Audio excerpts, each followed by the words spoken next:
Huh? Our names are written in this newspaper. What's going on? Let Paimon see!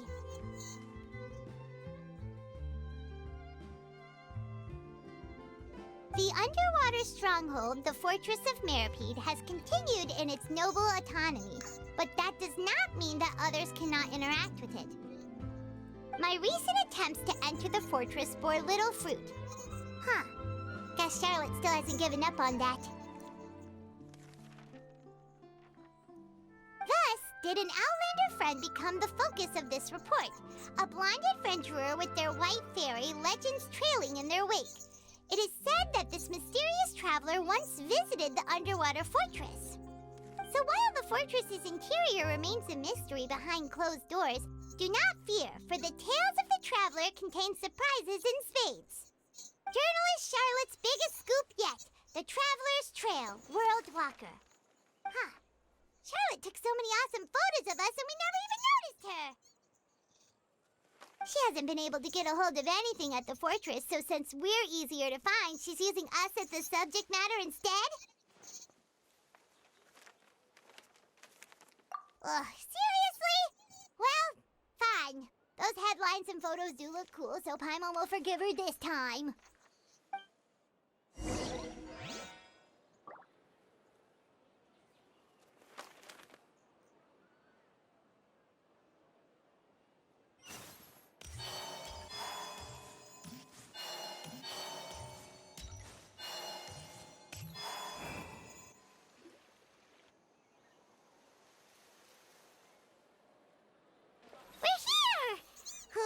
Paimon's hungry.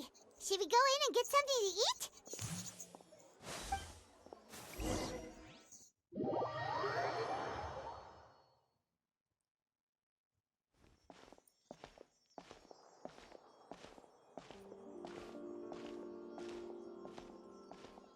Hey, quick! Look! That's the limited edition, only 16 slices a day cake! It was so delicious the last time we tried it, despite the tense situation we were in. Let's give it another go. Paimon's sure it'll be great. One slice of cake, please. Someone showed up after all. Oh, wait, you're the one from the Palais Mermonia. Oh, are you here to buy cake too? It seems Monsieur Nervalette was right. You really can eat. Wait, did he really say something like that? That's right. Even he has his own preferences when it comes to food. As for me, I love the cake and coffee here. Do you come here often? Usually every day. Every day? It's part of my daily schedule, apart from work. I shall have my cake and coffee. Then what if someone told you one day that this place would be closing soon, and you wouldn't get to eat cake here anymore? What would you think? But why would it close? Well, Paimon doesn't know either, but maybe the waters will rise tomorrow. You know, like in the prophecy. Oh, the prophecy. To be honest, I haven't paid much attention to that. No, still, even if there'd be no more cake tomorrow, that wouldn't keep me from having some today. No, it's the same for eating in general. You might not be able to eat tomorrow, but if you can do so today, then you should carry on. That's what people call living, you know. Huh. Don't be sad. Excuse me, could I have 2 more slices of cake to go? These 2 slices are for you. Sijuin said that this kind of expression you're making is what humans call being sad. Oh, you know Sijuin? I sure do. She was born before me, and she sometimes comes to the surface to teach us things about humans. She said that humans are creatures that are saddened easily, yes, and you can only lift their spirits by feeding them delicious food. So please try the cakes here. I've got something else to do, so I'll be going now. You two try to stay in a good mood after eating, all right? Bye.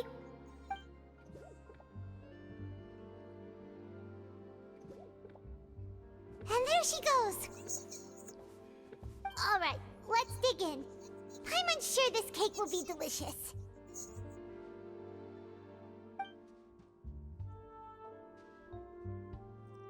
It's more delicious than last time, and the flavor gets even better with a sip of tea. It sure would be nice if we could come again tomorrow. Sure would be nice if we could always eat delicious food here.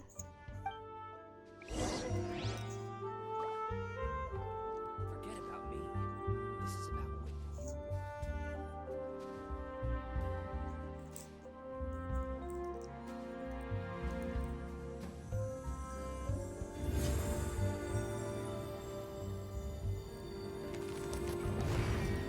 Art is the key ingredient in fine dining. Forget about me. This is about Whitney. What exactly?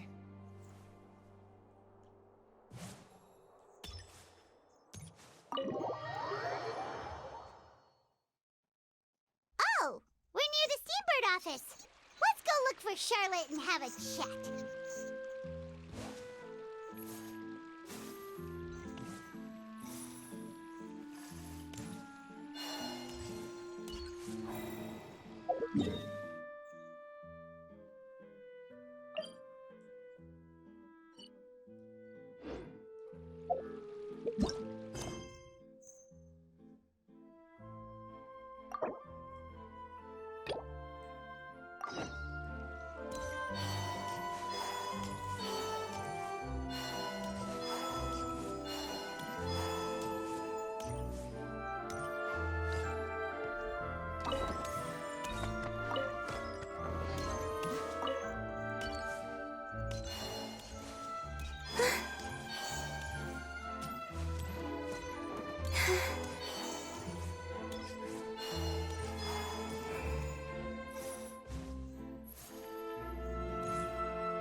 I was not expecting that to be the reputation place, and I didn't know I could like claim stuff already.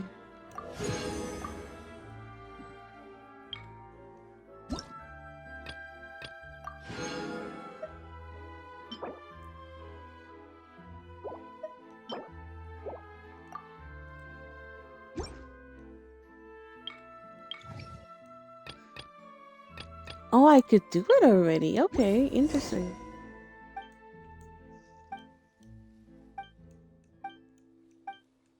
That's not what I'm here for, though.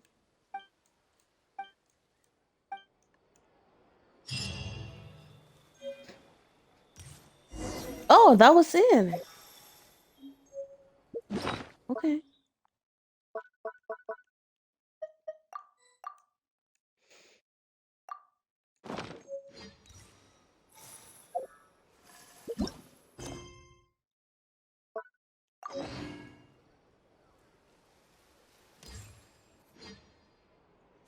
Wow! If it isn't the Traveler and Paimon!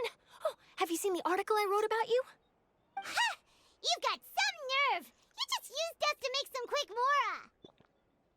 Oh, you needn't worry about that. I heard that you were in Poisson some time back, so I sent you a letter to discuss just that. It appears you didn't receive it, though. It's all right, though. I've set aside the amount intended for you. I've even set the table with some food. Really? Oh, you're the You're almost a little too easy to win over, Paimon. If I were a journalist with ulterior motives, you'd be in trouble now, you know. Oh, Paimon knows you're not like that. Still, what brings you here all of a sudden? Were you looking for me? A friend of ours met you a while back, and when she mentioned it, we thought of coming to see you. Her name's Mona. Ah, so you know Miss Mona as well. She's a guest columnist for our paper. Really good one, too. She's so young and already such a brilliant astrologist. So she mentioned me? What did she say?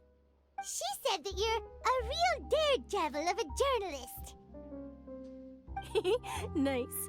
In which case, can this daredevil journalist dare to request an exclusive interview with the legendary traveler and Paimon?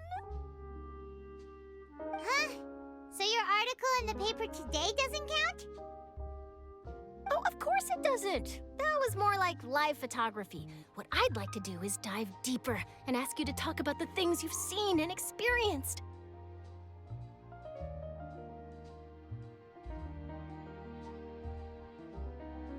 Yeah, are we even qualified enough? Why not? If I say you're worth an interview, then you're worth it. But not right now, of course. I'll need a few days to prepare. Oh, in that case, we'll just chat when you have the time then? Oh, so that's a yes? Ooh, splendid! I'll tell the editor-in-chief immediately. I'll have to apply for lighting, a venue, some props, and... Whew, so much to get done now. Talk to you later. Wait, Charlotte, Paimon's still got a question for you. And what's that? If, just for example, Fontaine were to be flooded tomorrow, what would you do today? Huh, that's the prophecy you're talking about, isn't it? I mean, I do hear about it often, but I've never once thought that the day could be tomorrow. If you're seriously asking, then I might try and think of a way to leave Fontaine. Oh, but I'm still a journalist first and foremost. That means I have a duty to be reporting from the scene. And secondly, I wouldn't forsake my homeland that easily. From what I've seen, most people don't know what they'd do should the worst come to pass. In truth, it might be better just to behave like normal rather than worry over such an end. So in all likelihood, I'd probably still be prepping at the office for that interview of ours. I know what you're thinking. That sounds a bit sad, but I've always believed that it's best to do what you enjoy. Just think about it. If this nation really were to be suddenly destroyed tomorrow, but I still successfully finish an exclusive interview with a truly unique person, then the story I would wind up writing would truly be timeless. And then do you know what I'd do? Well, I'd write that story, send it for printing, and use messenger pigeons to get copies out to the various nations as soon as possible. I'm not a dreamer, nor am I a workaholic, but I do love my job, and I'd be proud of leaving such an article behind. I guess you could say that I was born to be a journalist. But anyway, that's my answer. And on that note, I'll get back to my preparations. That's so nice. All of a sudden, Paimon actually kinda envies her. Anyway, let's go and take a look at the sea, shall we?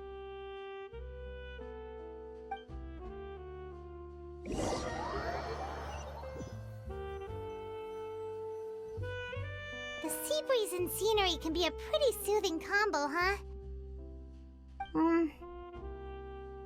Paimon's been thinking. If it wasn't Fontaine, but all of Tevat that would be destroyed tomorrow, where would we go and what would we do? No, Paimon should ask, if you could choose, what would you like to do?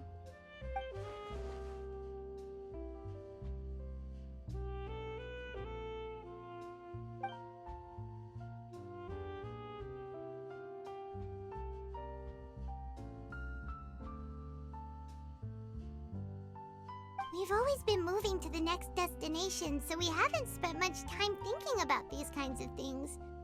We didn't have to either, with us always being on the road and whatnot. You mean, still traveling?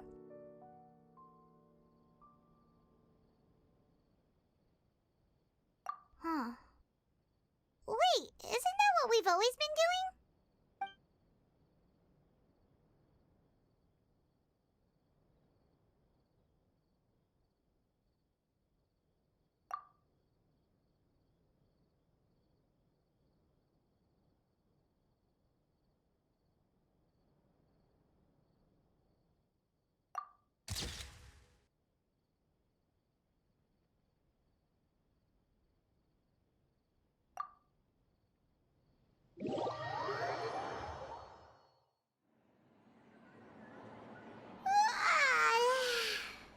like you'll grow mold if you stay here long enough. But it's still better than the Fortress of Mirapede, that's for sure. It's not only damp there, but salty too. Ah, so the two of you are still here. Wonderful. Oh, you're from the Palais Mermonia, aren't you? Yes, I'm Isadora. Monsieur Nervillet sent me to look for you two before. I heard that afterward you went to the Fortress of Meropide.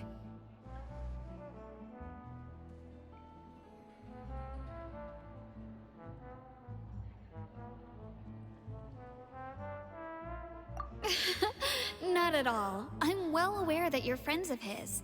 Actually, I'm here to pass along a message from him. Yes, inside the Opera House.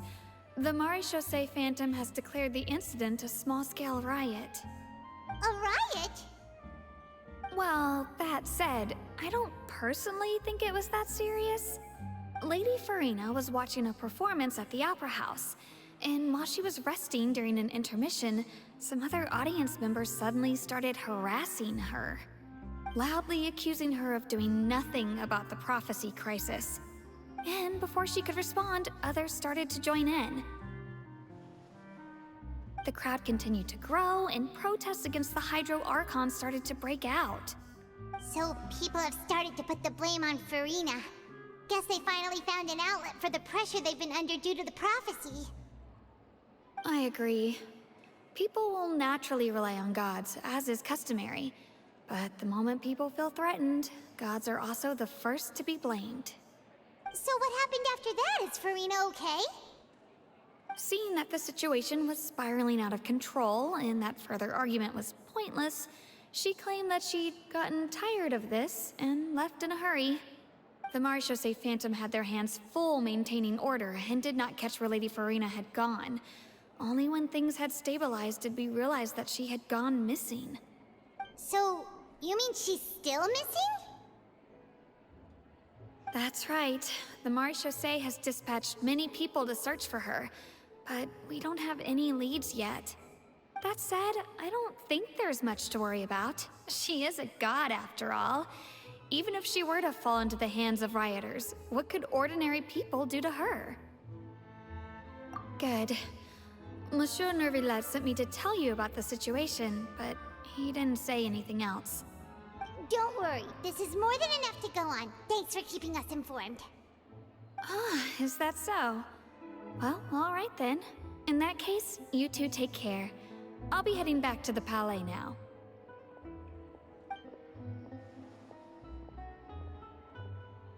Well, sounds like we should hurry over to Poisson then. All part of the If we plan. know Farina, she won't try to fix things in this situation. Instead, she'll look for a place to wait out the heat. And, as we also know, she may be loud and dramatic, but she doesn't have a heart of stone. When Nervillet was talking to her in the Palais Mermonia, and she heard about Poisson, she couldn't hide her sadness and remorse. It would be hard for her to ignore being accused by the public today. Paimon thinks Farina's probably taken the opportunity to slip away to Poisson and try to relieve the sense of guilt that she's feeling. Huh! Well, what do you think? Paimon knows the answer, of course, but Paimon can do the analysis to back it up, too. Cool, huh?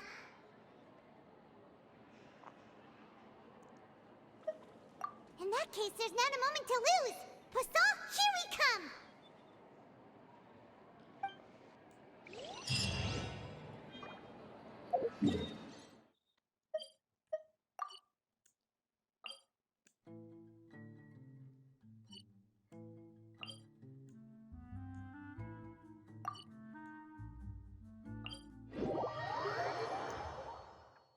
This place looks deserted.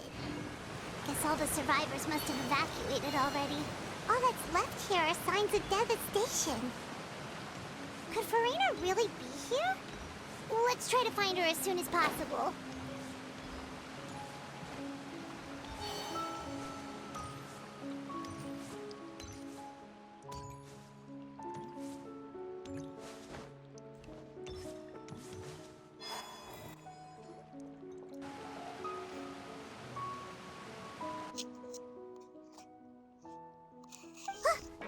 Farina, right over there. She really is here all on her own.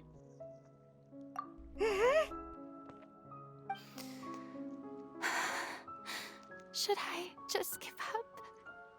This is all meaningless. What was meant to happen did happen after all. Everyone's dead. I'm sorry. I'm so sorry. Give up, Farina. There's no point in holding out. I'm sorry. But what can I even do other than to repeat meaningless apologies over and over?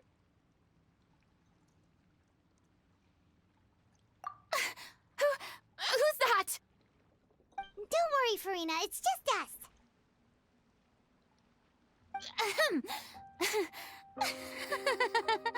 So it is you, blonde traveler from another land. Why, I almost thought you were someone from that mob of my ignorant subjects, come to kneel and beg for my forgiveness.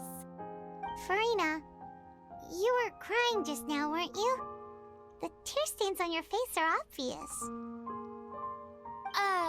What do you mean, tear stains? Oh, I remember. The show at the Opera House earlier this morning was so moving. I'm still trying to process it. Who did that uncivilized rabble think they were, disturbing my enjoyment of the arts? They even dare to tout their Archon. I must teach them a lesson. I can just imagine their twisted and frustrated faces once they realize that I'm nowhere to be found. Oh, and I'm sure Nouvellette and those people from the Marche Chaussee Phantom are freaking out right next to them, too.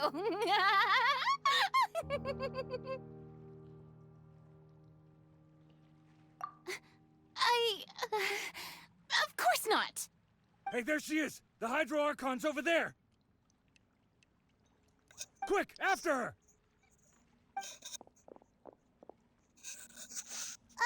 Farina, those people seem to be after you. They are? They're just some rabid fans who want to cut the line because they haven't been able to meet me in person, aren't they? That's against the rules. I can't let them get their way. Farina just ran off. Quick, we have to catch up with her.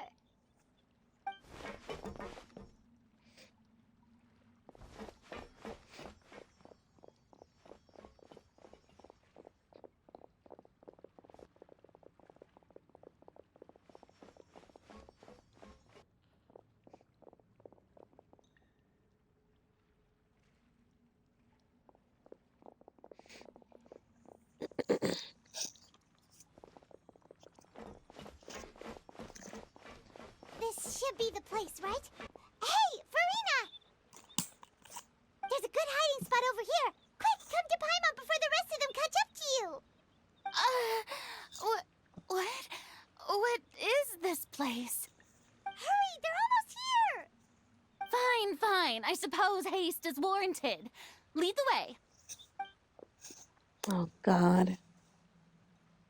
Bless her for like trusting them though.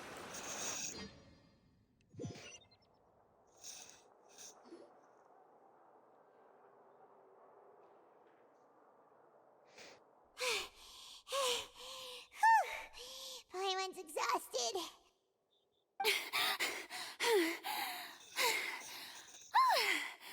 I'm so tired. I totally thought they had caught me. No, I mean, I merely gave in to the sheer enthusiasm they displayed.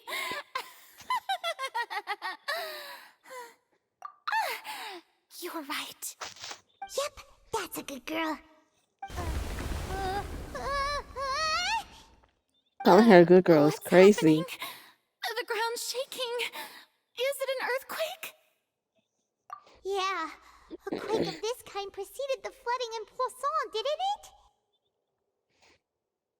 It can't be. It's happening again. Well, there's no need to worry too much about that. Neverlette's made some emergency plans, so the evacuation should go a lot smoother this time.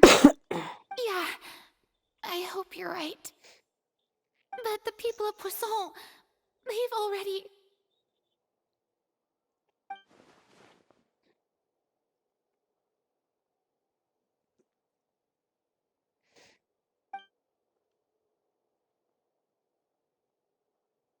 It's true. I've been investigating the prophecy for hundreds of years. I once had informants all over Tevat, searching for clues and feeding information back to me. I've tried all kinds of ways, too, to hold back the sea. Anything to keep the coastline from advancing. But all my efforts proved to be futile in the end.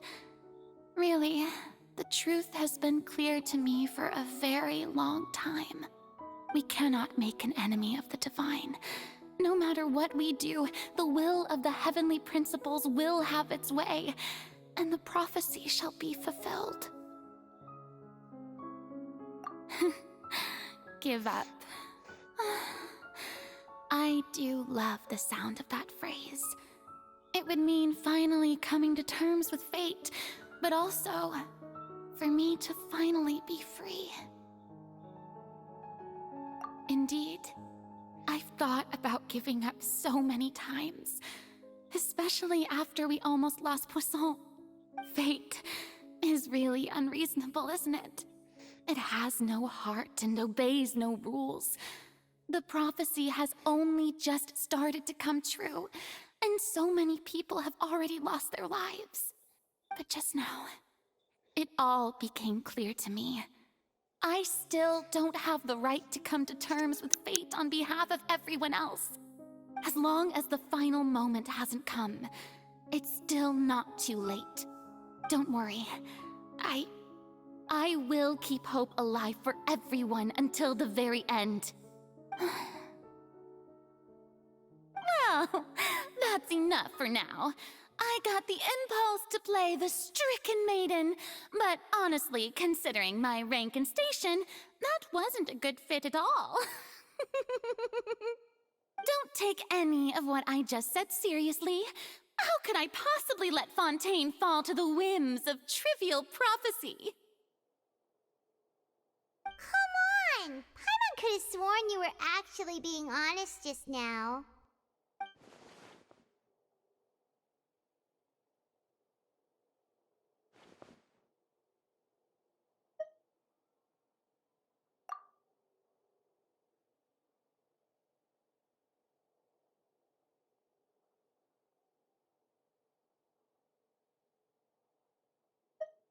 Share my burden. That's impossible. It was fated right from the start that this would be my duty alone.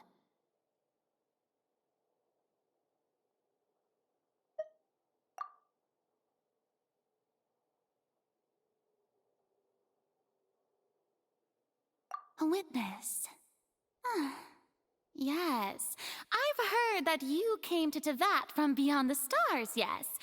In other words, you never belonged here.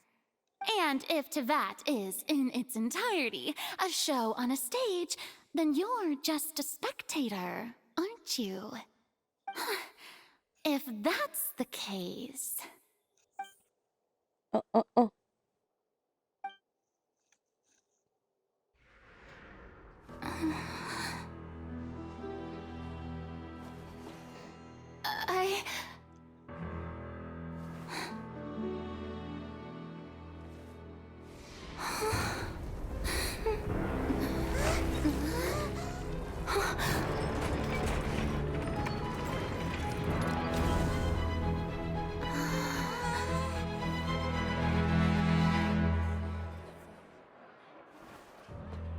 Fucking shit.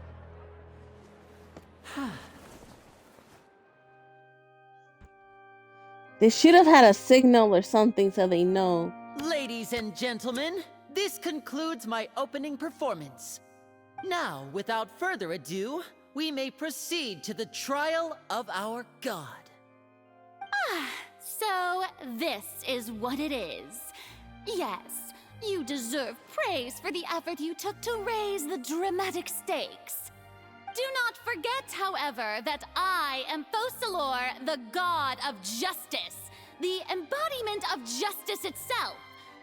Does it not strike you as even the least bit absurd to bring the very concept of justice to trial? May I interpret these words as your refusal to stand trial? In that case, you will have the opportunity to defend your honor through a duel. You would draw your blade against a god? I see. It seems like you have made up your mind.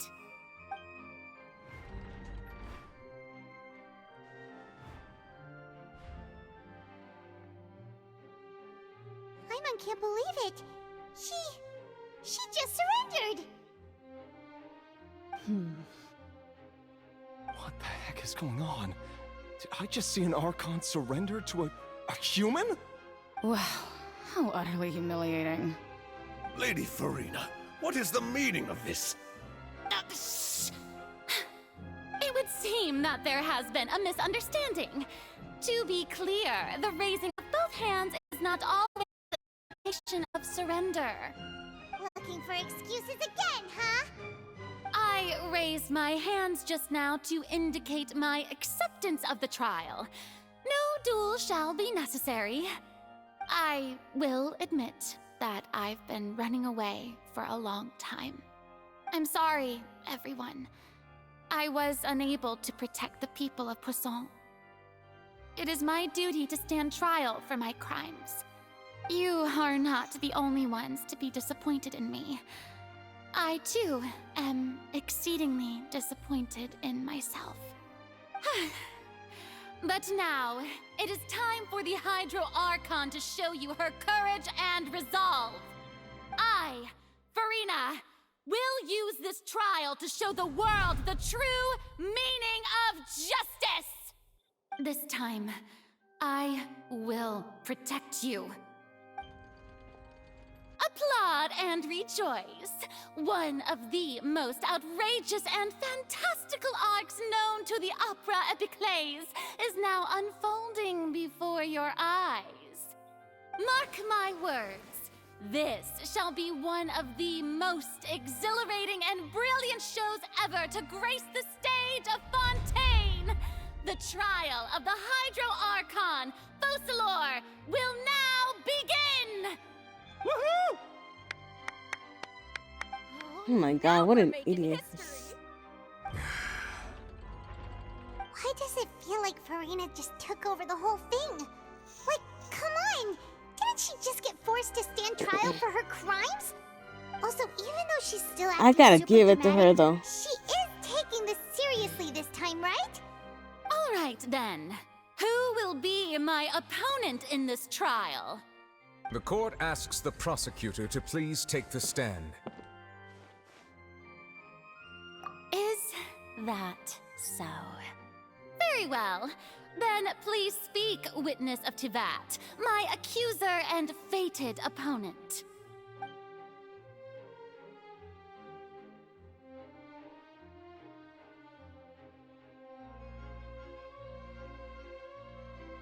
The lighting on the face is crazy.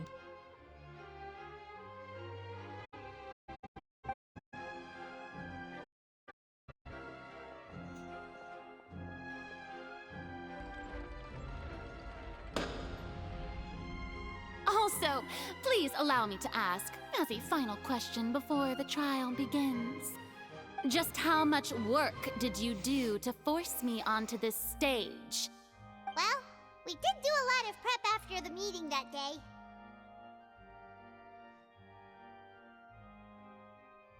I can go over the tasks assigned to the Spina di Rosula, since they were rather straightforward and easy.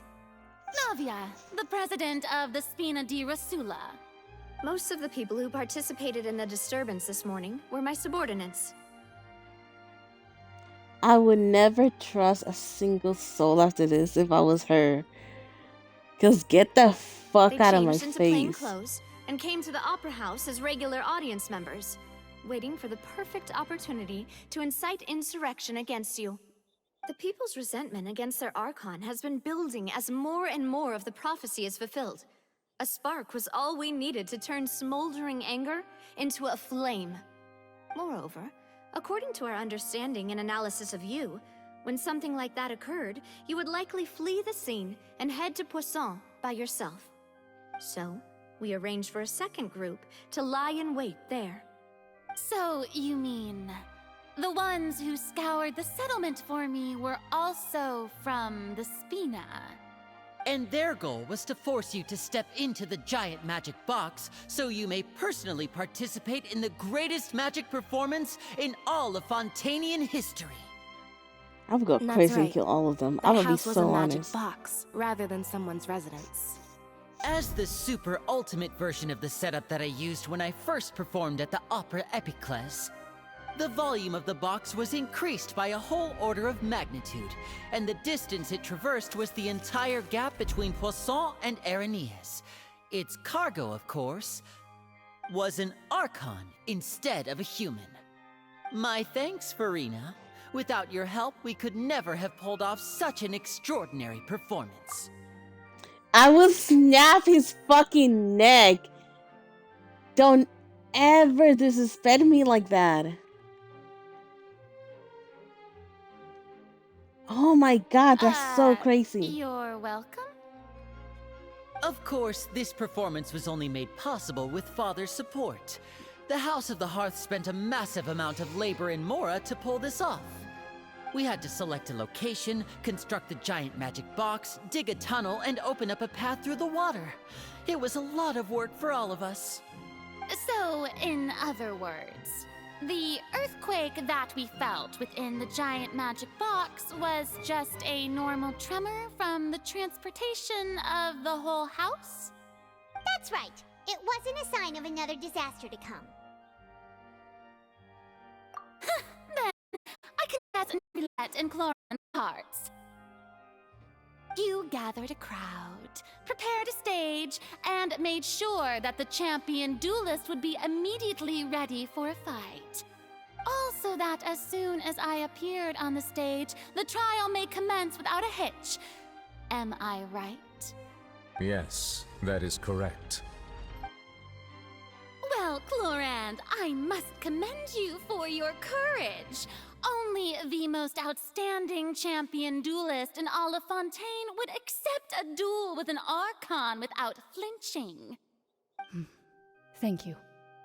As for you, Traveler, I suppose your role was to keep me distracted with conversation once you found me in Poisson. You'd make sure that I didn't notice anything amiss before revealing yourself as my prosecutor once we'd arrived onto the stage. Oh?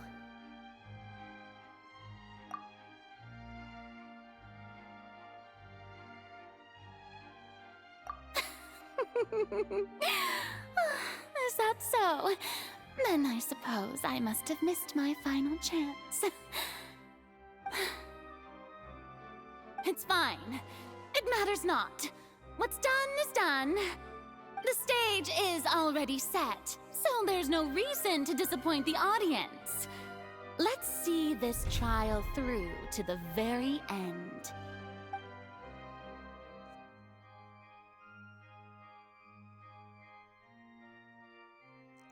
I'm fuming with anger of how they just did her. Like, she's wrong for so many things, but fuck. This is crazy.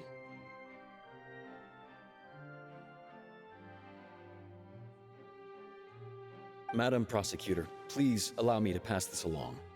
This is a document that Miss Charlotte applied for and received permission to share with you during the trial. According to her, it should speed up the proceedings. Huh? Charlotte wanted to give us something? Oh, so she's here too! Hey, Charlotte! Oh, let Paimon see. Isn't this the exclusive interview that she did with us before? So she's already finished it, huh? Wait, then that means this document is a perfect timeline of everything that's happened ever since we stepped foot in Fontaine!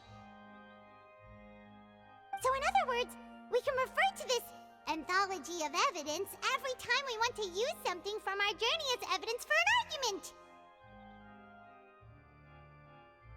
Let's quickly confirm the information in it.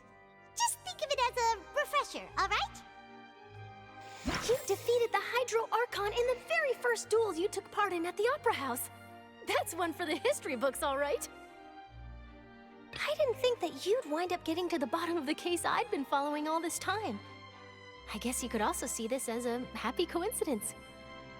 I didn't think that you'd wind up getting to the bottom of the case This is the first time Monsieur Nervillette had a difference of opinion with the Oratrice. Even the Hydro Archon can't figure it out. A Fatui Harbinger.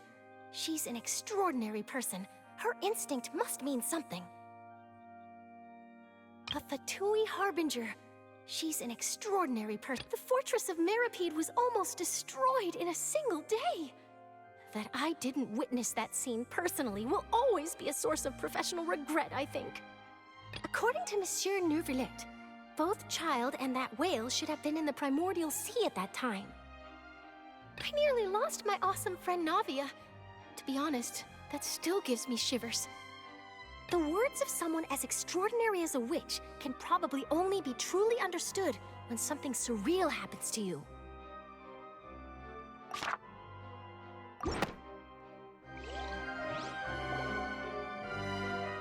The prosecution and the defense are both in position.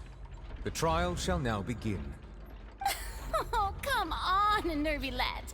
There's no need to repeat all the unimportant legalese.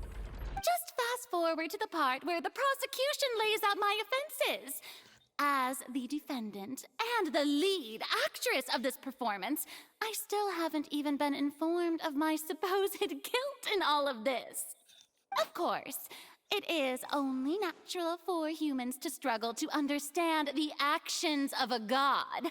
However, you will need more than that to convict me of a crime. That's true, but my charge here is unrelated to your conduct as an Archon. Instead, I would like to charge you as a fraud who's never been the Archon in the first place. Wait. Oh, what shit. Was that? Lady Farina's a fraud? Hey, I came here thinking that we were going to try the Hydro Archon for forsaking her duty, but did I hear that right? She's not our Archon at all? Charge accepted. Lady Farina, do you plead guilty to the charge?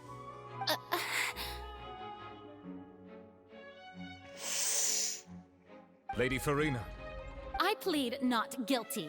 How can I be guilty? There is no way that I, Focalor, otherwise known as Farina de Fontaine, a member of the Seven and the Regina of all waters, kindreds, peoples, and laws of Fontaine, could be anything other than your true Archon. Yeah. Even though Lady Farina can be rather eccentric, isn't it going too far to doubt her very identity? Yeah, I've never questioned her identity either. Sure, Lady Farina can be super irresponsible, but what grounds does that prosecutor have to make such a huge claim? I have cause to believe that common sense will prevail in this case. Many of the members of the audience have known me as the Hydro Archon ever since they were born. There would be no fooling their memory. See? Even the Oratrice has decided to show me its favor. Are you sure you want to commit to a charge that will never be upheld? If you wish to drop the case, I can promise you as the God of Justice that you will not have to face trial for making a false accusation. We will treat everything that's happened as a dramatic spectacle and move on with our lives. What do you say to that? Huh. An argument with near impossible odds, huh? We have to not only refute Farina's claims, but also overturn the long-held beliefs of the people.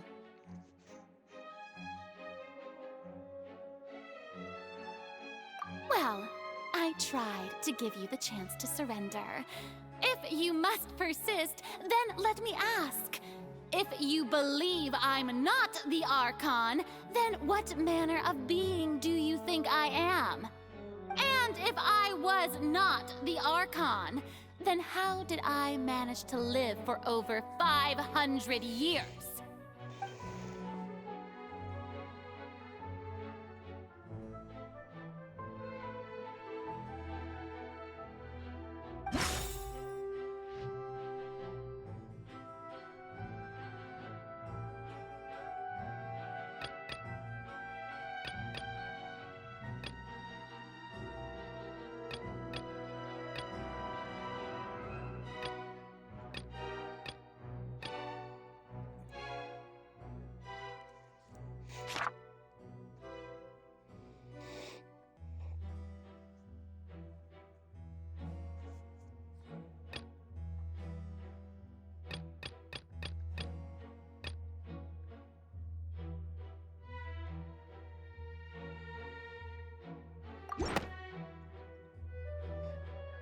First of all, you may be a member of another long-lived race, which would allow you to naturally possess an extended lifespan.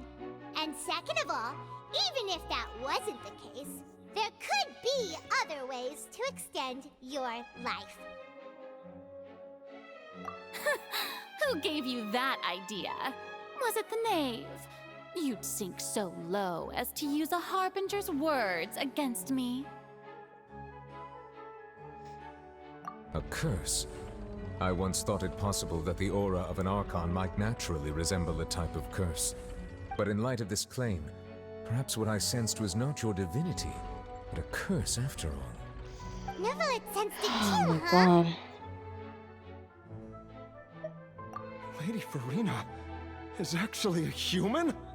Well, it is true that it's extremely difficult to tell humans and gods apart just by looking at them. It's not impossible.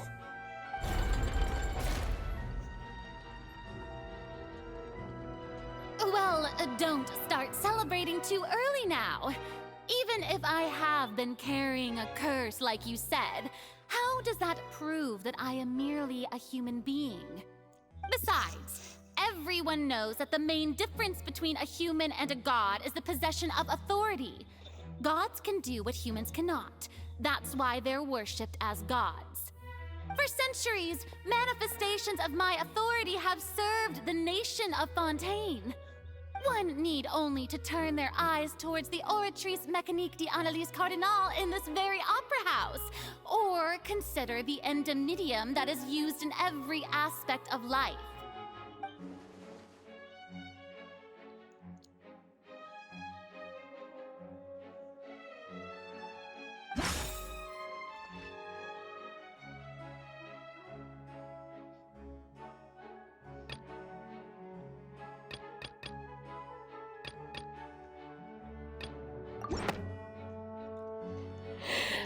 You tried to reference the Oratrice, but weren't you as confused as all the rest of us when the Oratrice declared Child to be guilty without any proof? Otherwise, you should have come up with a good explanation for that by now. Didn't I make myself clear at the time? The decisions of the gods are naturally difficult for humans to comprehend. There is no need to provide an explanation. Lady Farina, I believe a reminder of your current circumstances is in order. While the court is in session, the principles of justice and the law must come before all else. While you are an Archon, you are also first and foremost the defendant in this trial. You will prove yourself unable to defend against the prosecution's charges if you continue to withhold vital information against the rules of the court. I never thought you'd use that kind of rhetoric against me. That was no trick of rhetoric, Lady Farina. I've merely reiterated the rules of the court. Rules that all should respect and follow. So, you neither knew why Child was declared guilty, nor did you understand the structure and operations of the Oratrice. Instead of having been created by you, the manifestations of authority you mentioned have been made by the real Hydro Archon, haven't they? The real Hydro Archon? Well, now you're really losing me. It is true that I did not know why the Oratrice gave out a guilty verdict that day. But the Oratrice handed out that verdict unilaterally. and it has been operating independently ever since it was first created. You can't argue that just because a divine creation is flawed, that the god behind it must also be no god at all. She's still throwing out all kinds of excuses. Seems like she's confident that we won't be able to produce proof that she has no power over the Oratrice.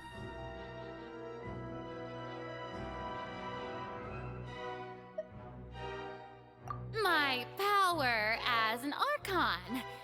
There are many ordinary citizens in the audience. How can I just carelessly demonstrate the formidable power of an Archon?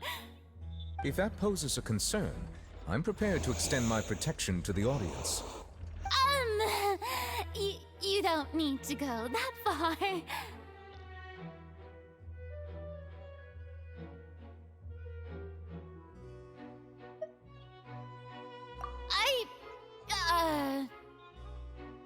Aren't you the Hydro Archon? Or is it that you can't even wield the power of Hydro, much less the authority of a god? Indemnitium! Yes! It's all because of Indemnitium! All Archons derive their power from the faith of the people, and I've converted the people's faith in justice into Indemnitium! Thus did I give up all of my divine power to provide... Isn't that a huge stretch? Yeah, no matter how generous an Archon can be, how could they give up all their power? Can a god with no power even still be called a god? It seems like nobody's buying Farina's excuse. Hey, come now, everyone! Please don't stare at me as if I was a liar! I'm still the same Farina you knew, right? The one that you loved! Shouldn't you want to believe in me? Please? You've got to believe me! If what the prosecutor said is true, she really has committed a grave offense. Did she deceive all of us? And all of our parents and grandparents too? And all of our ancestors? Ever since they were born? Enough! That's enough. Tell me then, if I'm not the real Hydro Archon, then who is? If you have no evidence of another Hydro Archon's existence, nor can you find anyone who can back up their claim to be such, then what grounds have you to say that I'm not actually the real deal? Wow, she came up with yet another argument. How can we refute her now? Seems like she really doesn't want to give up.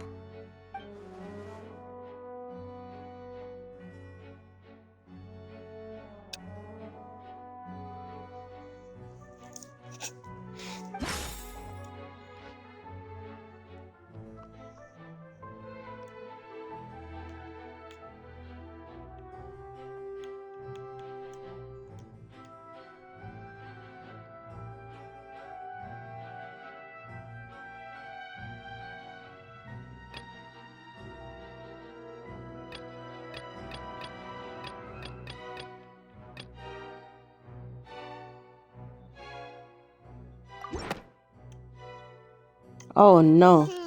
That doesn't sound right. Paimon doesn't think this clue can be used as compelling evidence to build our case. Okay, I was about to say. That doesn't sound...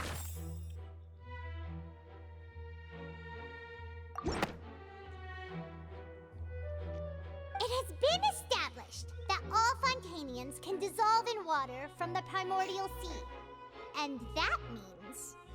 Since you insist on claiming to be a god and not a human, suspicions of you being the latter. Miss Navia, please apply to serve as a temporary attorney for the prosecution before addressing the court.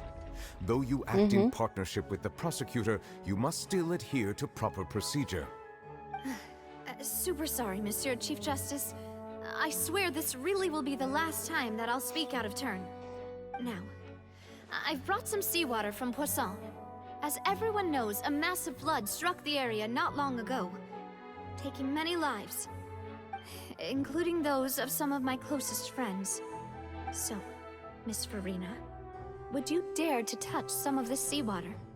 If we are to believe that you are indeed the real Hydro Archon, touching the seawater would have no effect on you.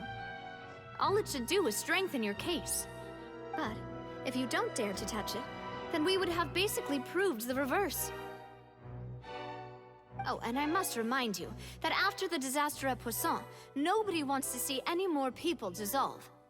I do hope you'll act prudently and choose the simpler path of admitting guilt. Navia from the Spina di Rasula. The Spina has governed Poisson for many years. I guess her suggestion is valid. If Lady Farina is indeed just a human, she's probably Fontanian like all the rest of us. Would she really dare to try?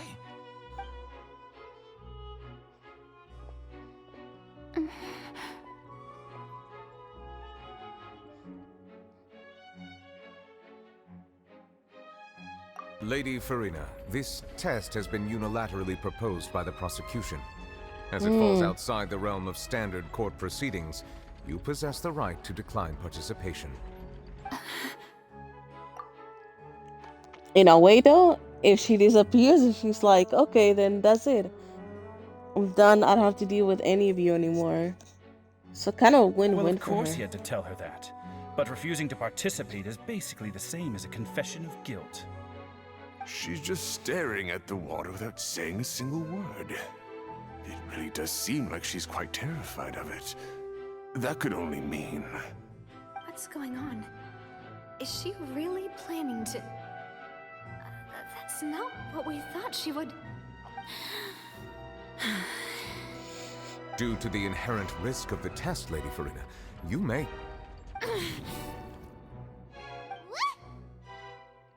Hey! Also, I'll wait for her to test herself.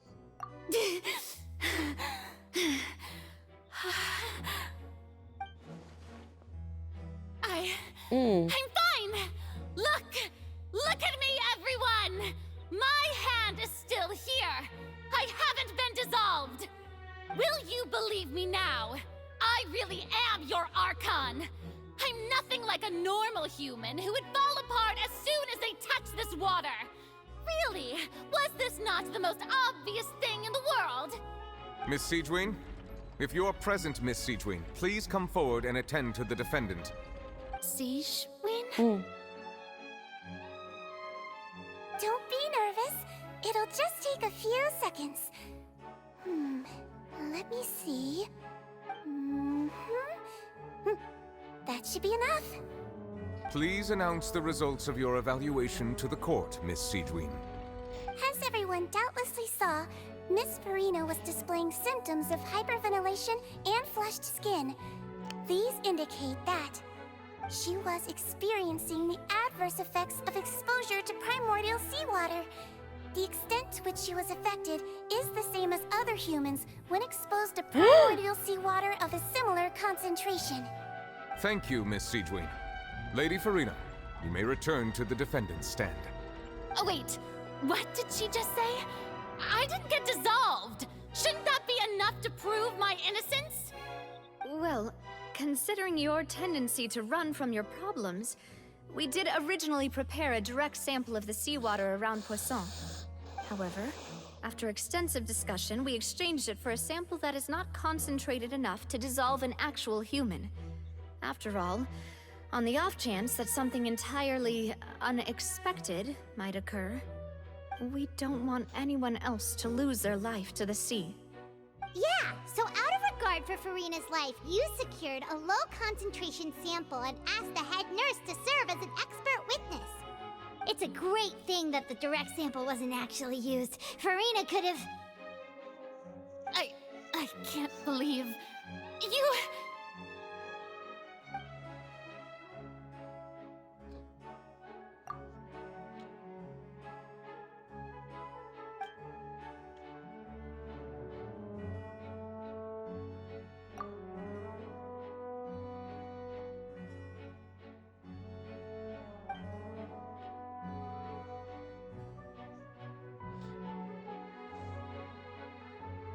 Listen to me, everyone! Please don't give me such cold and disdainful looks! What happened just now didn't prove a single thing! Think think about it! How can you conclusively prove that an Archon can't also be affected by the primordial seawater? Also, if I was really just a human, why would I dare to just put my hand in that kind of water?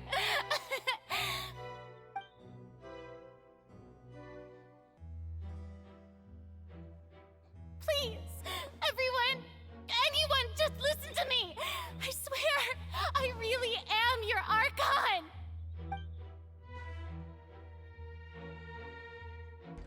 Oh my fucking god.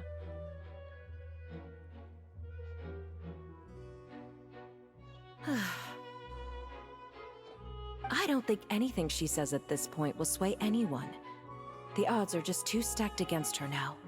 With all the things that have been said, Paimon doesn't think there's any way left for Farina to win. I believe the time for arguments and presentation of evidence has come to an end.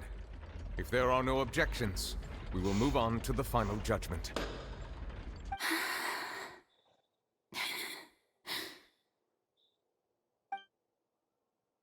I don't think anything she says at this point will sway anyone. She's too stacked against her now.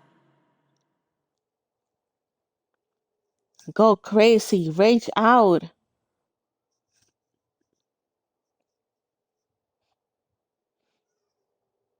In my capacity as Chief Justice, I shall now render judgment on Farina's misrepresentation of herself as the Archon of Fontaine. As a human who knowingly deceived her fellow citizens, Farina is guilty.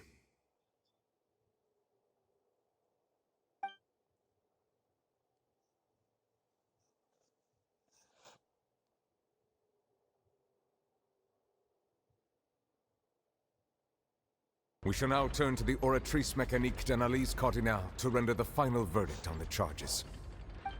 Not guilty!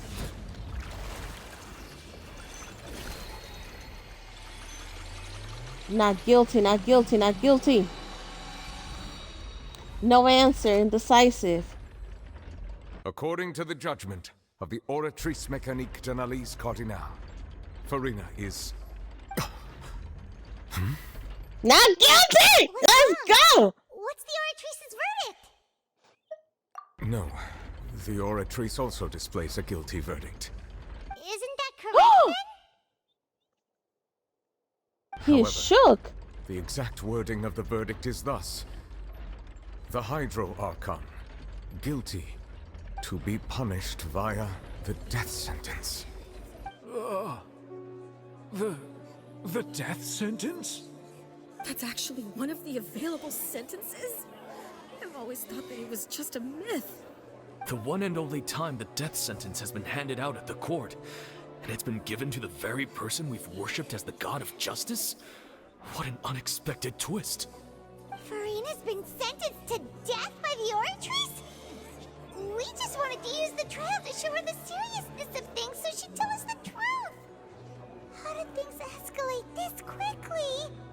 This outcome is indeed quite strange. According to Fontaine's current definitions of justice, as well as its recommendations for criminal sentences, is this sentence really appropriate for the crimes that have been committed?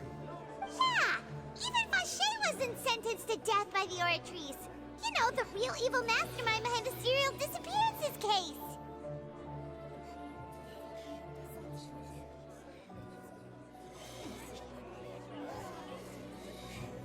Indeed. Not only is Farina's sentence overly excessive, the very point of our trial today was also to prove that Farina has never been the Hydro Archon in the first place. But now, the Oratrice seems to have deliberately invoked the title of the Hydro Archon. What does this mean?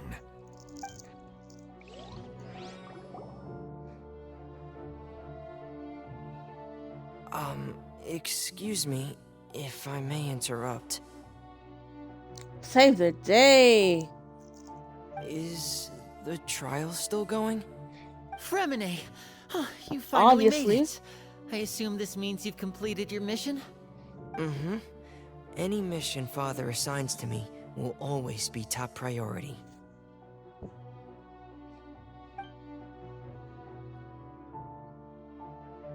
Is that the first prophecy slate?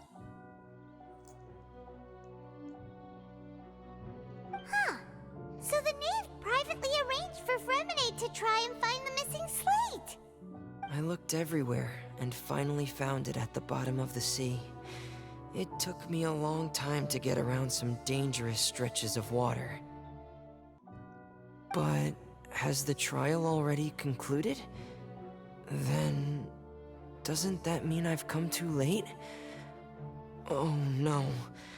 Father will be disappointed in me. Thank you for your hard work, Mr. Fremine.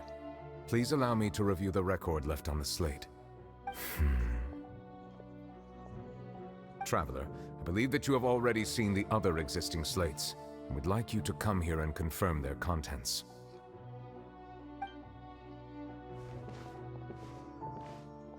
Huh? So what do you see? What is it?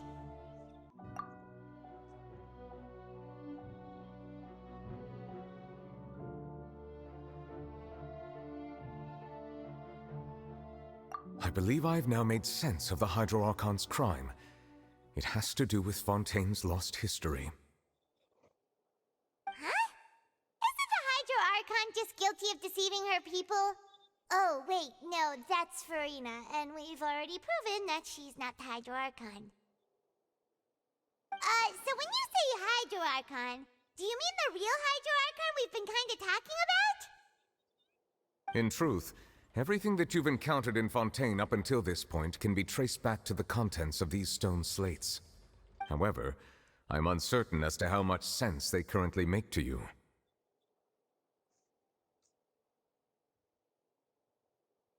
Okay, let's try to recall the contents of the other 3 stone slates.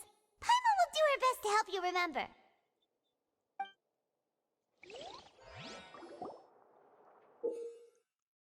I fucking remember.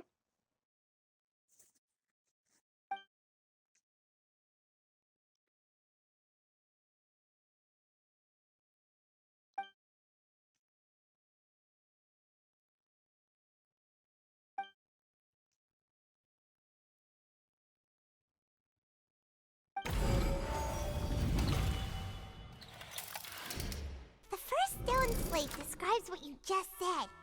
It seems to show the previous Hydro Archon using her divine power, and then the Oceanids turn into humans.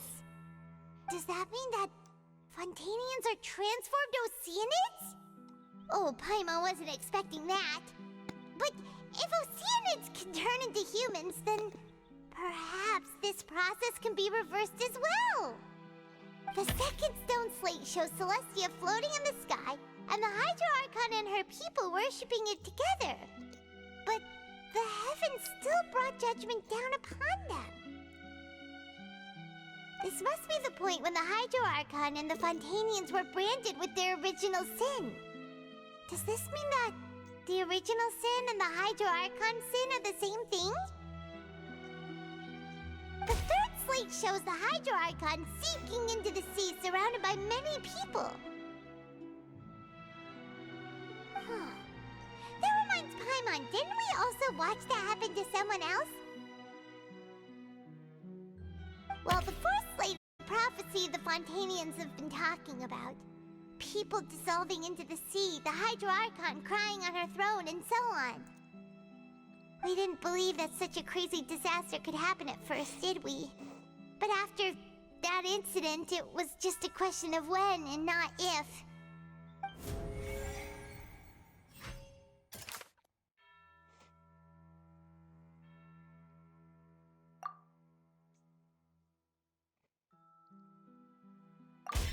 We know from the case of the serial disappearances of young women that Fontainians can be dissolved in primordial seawater. And the first stone slate tells us that long ago, the Hydro Archon used her power to turn Oceanids into humans. This might be the reason that Fontainians can dissolve.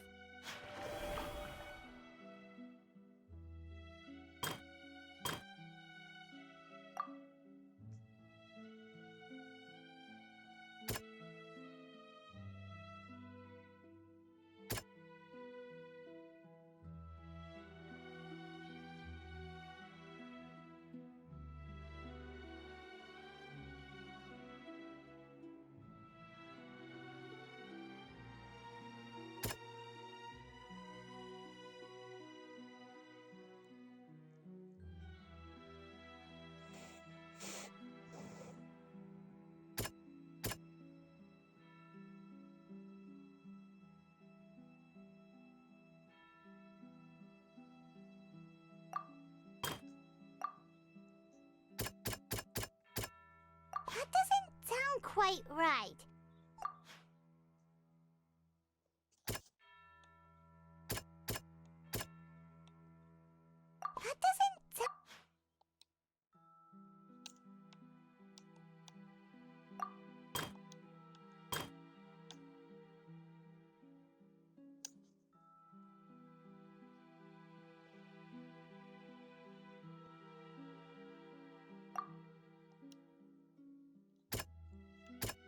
That doesn't sound...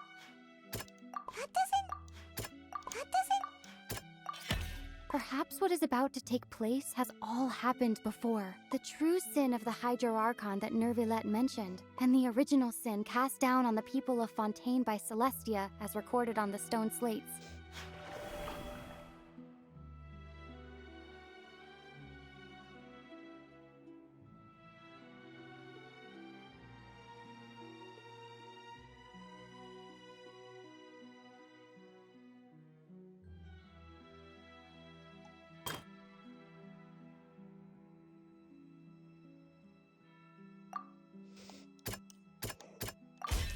It's not as simple as falling into the sea. When Navia fell into the sea, her consciousness was subjected to judgment. The stone slates show the people gathered around the Hydro Archon in the sea.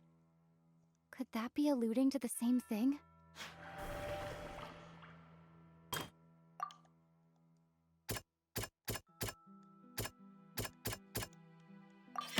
The prophecy from the stone slates found its way into society.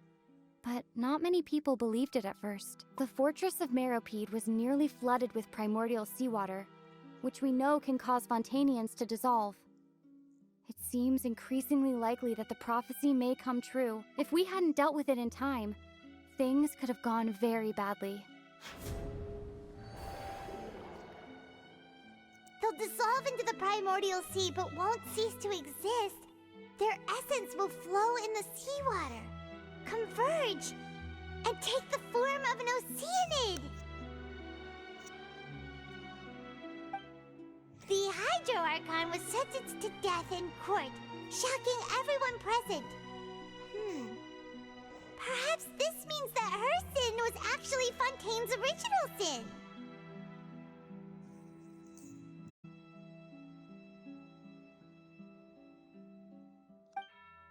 Navia fell into the water inside those ruins, and she nearly dissolved.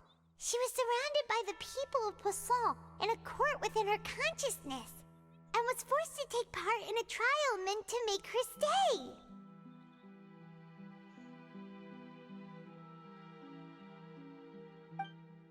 The eruption of the primordial sea at the fortress of Meropide was the surest sign that the prophecy was about to come to pass no matter what.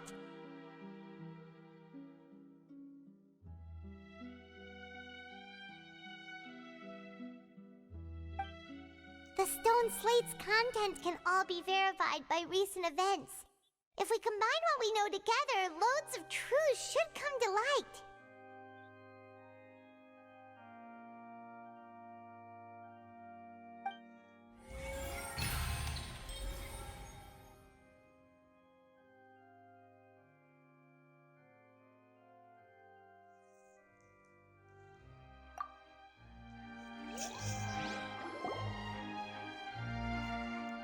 You're so special. Huh? Oh, Paimon gets it now! So that's how you can make sense of it! But then it feels like we're going to have to share some truly shocking revelations. Let's hear them.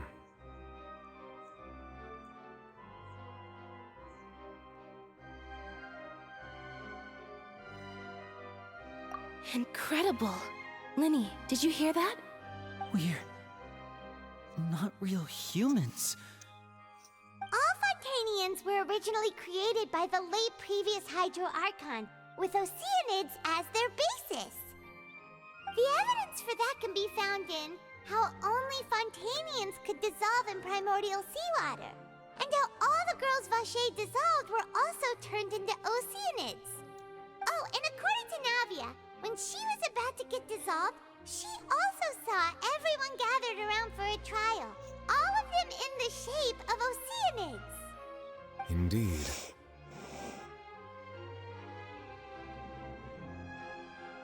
Yeah, and it follows from the content of the first slate that she probably angered Celestia by creating humans without prior permission. That could also explain why the Oratrice judged the Hydro Archon to be guilty. It's to account for that ancient sin. The Hydro Archon's true sin was creating us? And yet, after many hundreds of years, the Hydro Archon's creations have turned around to try to judge the Archon within the Opera Epiclese. The twists of history are often the most unexpected of all.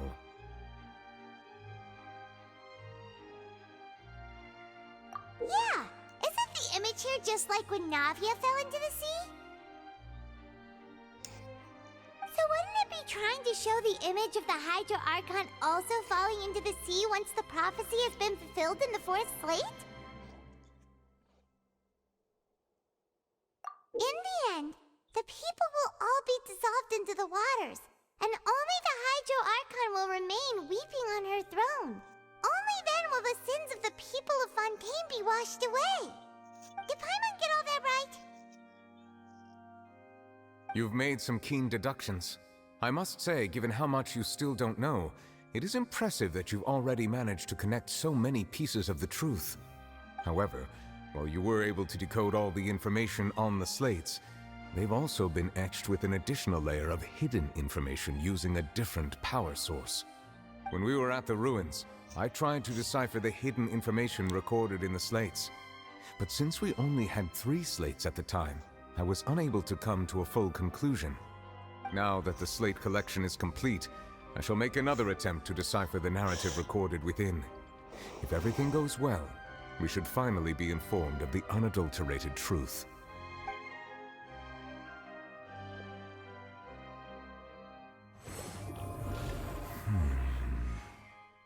Flashback. Well? Oh no. Did you get it? I believe I should share this truth not only with you, but with all the people of Fontaine as well.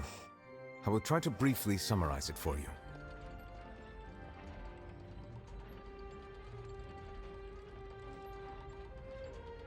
Your hypotheses regarding the origin of Fontainians and the sin of the Hydro Archon were both correct.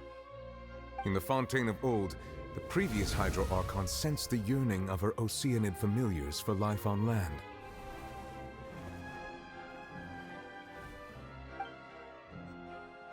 The Oceanids were enamored with the beauty and romanticism of human beings, and wishing to have those experiences for themselves, expressed to the Hydro Archon their desire to become of a similar kind. However, even though water as an element is intricately linked with the power of life, the Hydro Archon, as one of the 7, did not possess the authority to create a new form of human life. Not one to give in, she eventually found a way to create permanent humanoid bodies for her familiars by appropriating the power of this planet's primordial sea. She poured primordial seawater into the Oceanids' blood vessels, creating humanoid mimics in the process. But if Fontainians were to ever come into direct contact with water from the primordial sea, the power within their bodies would escape these artificial restraints and return to the sea. As a result, their forms would collapse, and they would be reverted to their original forms as Oceanids. Of course, the Hydro Archon never received permission from the heavenly principles to create a new human race. And thus, the Hydro Archon and all of her creations came to shoulder the original sin of appropriating the power of the primordial sea. That is the true history of how the people of Fontaine first came into being. So we were all Oceanids before we turned into human beings? That's way too much Look at the person information clapping for in me. the back. I think I'm just going to pretend that I never heard a single thing. Wait, but if that's the truth, we can't let the Hydro Archon be sentenced to death. After all, her only sin was creating us. This really might be too much information for your regular Fontainian, but it does answer a lot of our questions. Alas, your hypothesis regarding the 3rd and 4th stone slates was inaccurate. The slates' respective positions are, in fact, correct. A key point of the visual on the 3rd slate is how all the individuals depicted in the water are humans rather than Oceanids. They have not been dissolved, which implies that the water depicted in this slate is not water from the primordial sea. The nation of Fontaine is the nation of Hydro, as well as the nation of Trials and Justice. Instead of being the literal element, the water in the scene symbolizes judgment and justice. You may also recall Navia's experience. When she fell into the sea, her consciousness was surrounded by that of many others who intended to hold a trial to determine her fate. Therefore, the meaning of the third slate is that the people of Fontaine shall try the Hydro Archon at the Court of Justice. Yes, it refers to our present situation. I think I'm following now. So, what you're saying is, even though we decided to put on this trial to avoid fulfilling the prophecy, in truth, You actually did it. everything we've done has happened exactly as the prophecy for. So now, it seems, we're the ones making sure it comes true. What do we do?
Huh. No matter what, the prophecy will be fulfilled. Is this what it feels like to be a prisoner of fate? If that's the case, does that mean the scene in the fourth slate will also be fulfilled soon? Traveler, I would like to point out another small fallacy in your deductions. About the fourth slate, you probably thought that the eruption of primordial seawater beneath the fortress of Meripede served as the surest sign that the prophecy was about to come to pass, yes? However, I believe that rather than being a sure sign, that eruption could in fact only be a small warning of something far worse to come. As for the root cause of the catastrophe, I believe you've already encountered it once before.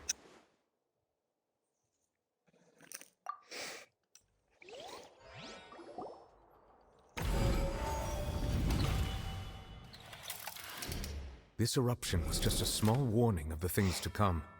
We must find the root cause of the disaster.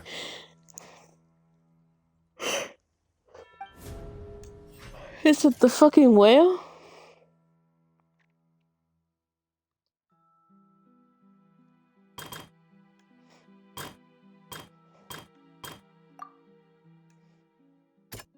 That doesn't sound quite...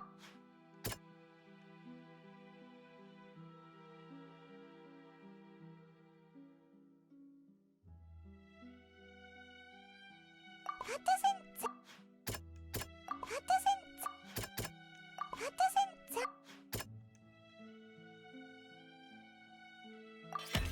it was both dream and reality.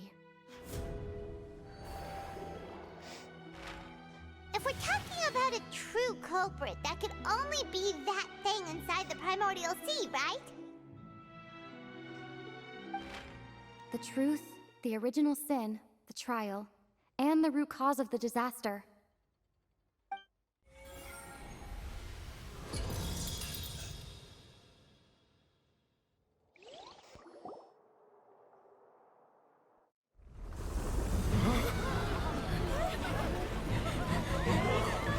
There you go. Everybody wanted to fuck around. Now you're gonna find out.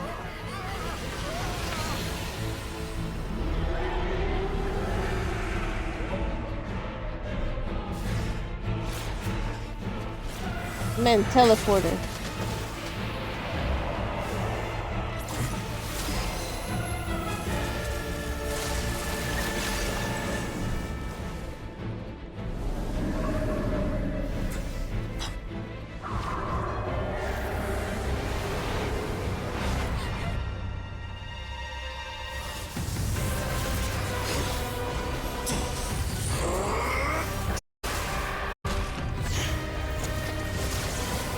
Now they're making him out to be a hero? Get the fuck out of here. He can do it, but Nebulette can.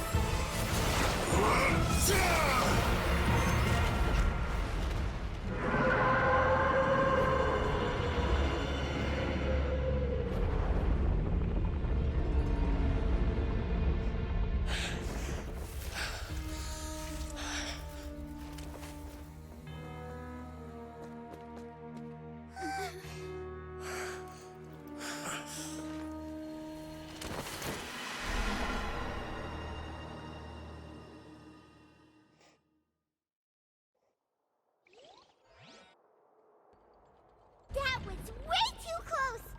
How did that thing just burst into the Opera House? Wait, was that the huge whale you saw in your dream?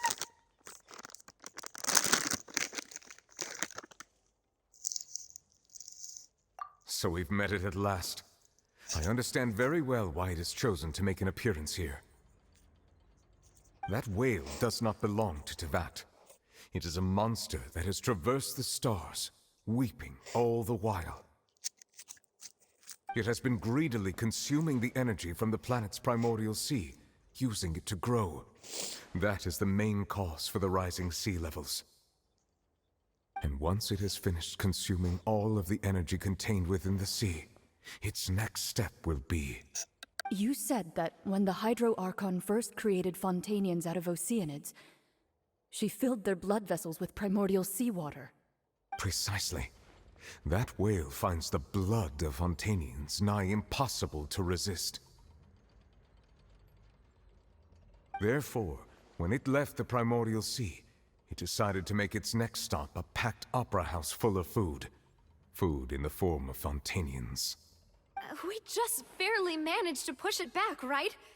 In that case, won't it come back to target the people again once it's managed to recover its strength? That is correct. Indeed, it is more accurate to say that we should thank that Harbinger for buying us some time. Without him, the whale would have likely come onto land far sooner. From the way he looked, he must have been fighting the creature for quite a long time. That battle maniac. We've always known that he had a special connection with that whale, but we definitely didn't expect it to help us out like this. Anyway, now that we know that this whale is the actual cause of the disaster recorded in the prophecy, all we need to do to stop the prophecy would be to find a way to beat it up, right? It is too late. It had already absorbed too much of the primordial sea's energy before we could notice it. At this point, it has become practically integrated with the sea itself. Even if the entirety of Tevat were to be destroyed, it could still survive and swim off towards some other world. That's not something I will accept. We've already done everything we can, and we even found the true culprit. We've come so far. You can't just tell me that the last hurdle is some impossible foe. That's just not fair. Indeed, That's not how a grand performance should end. I'll fight it to the end, no matter what. So the prophecy will be fulfilled no matter what, huh?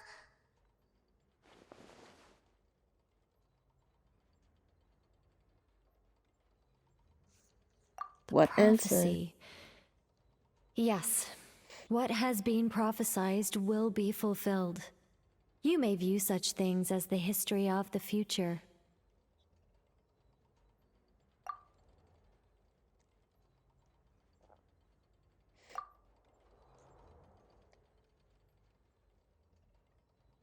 Just as prophecies are usually only the future as seen from the perspectives of the gods, could things be happening in hidden corners, where the gods' gaze does not fall?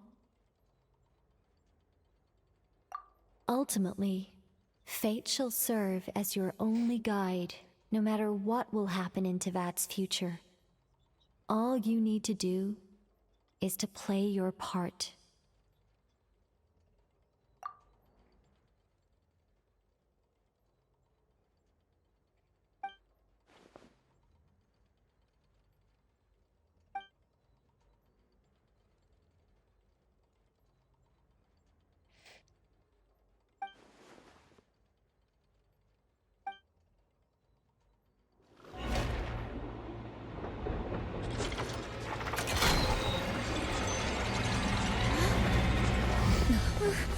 What's happening with the oratories?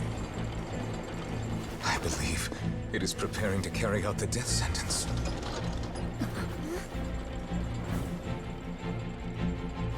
Farina!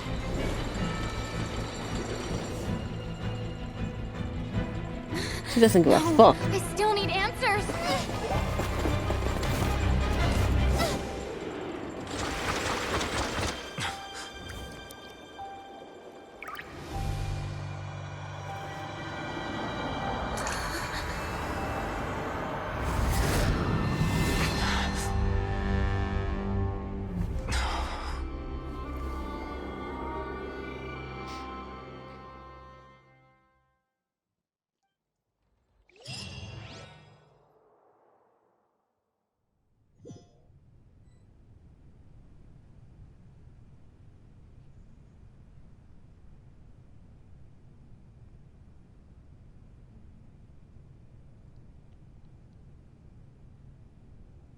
You.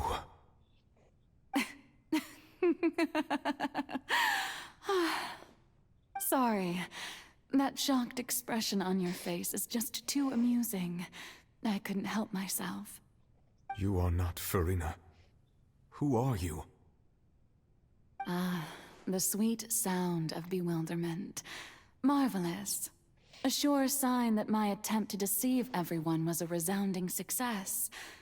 But to answer your question, I am Focalor. You know, the god. Focalor. Why did you deceive us? Oh, that wasn't my goal, of course. Goodness, no.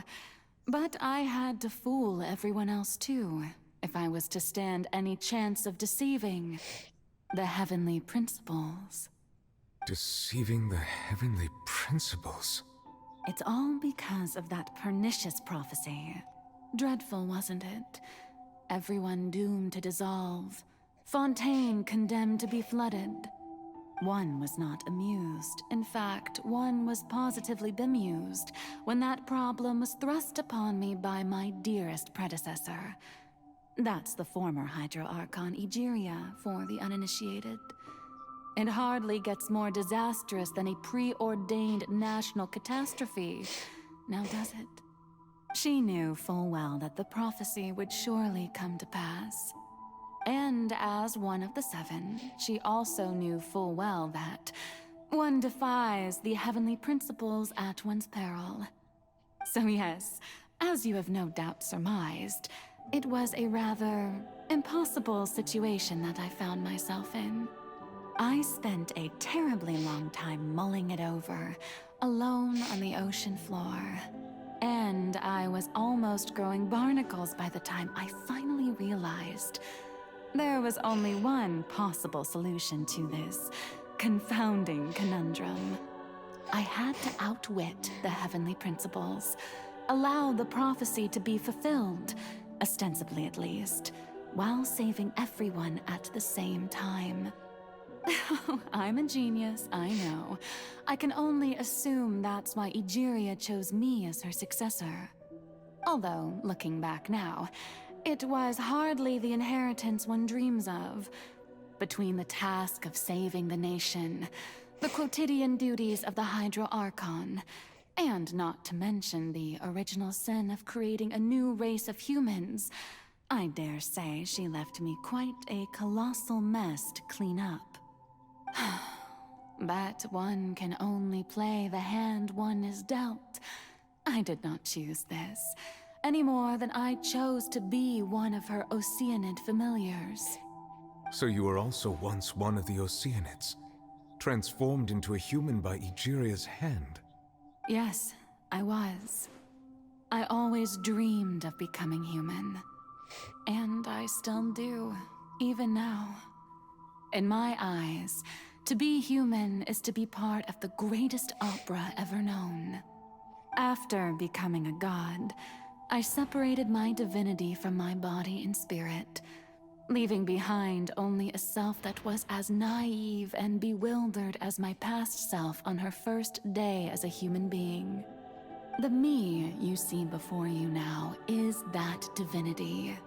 And the human counterpart I left behind, I named Farina. She could feel joy, sorrow, and everything in between. She could be as vain and conceited, or as meek and vulnerable as she wished. Her strengths were of a kind only a human could possess, as were her shortcomings. But in my eyes, Farina's humanity was what made her perfect. She was perfectly human in every way. The person I always wanted to be. Anyway, so then I cursed her. All part of the plan, of course. The plan to deceive the heavenly principles. Do you still remember the final scene of the prophecy? The Hydra Archon alone, weeping on her throne.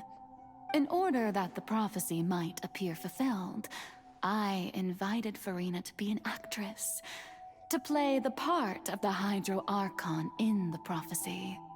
Under the curse I placed on her, so long as I, Focalor's divinity, continued to exist, she could not die.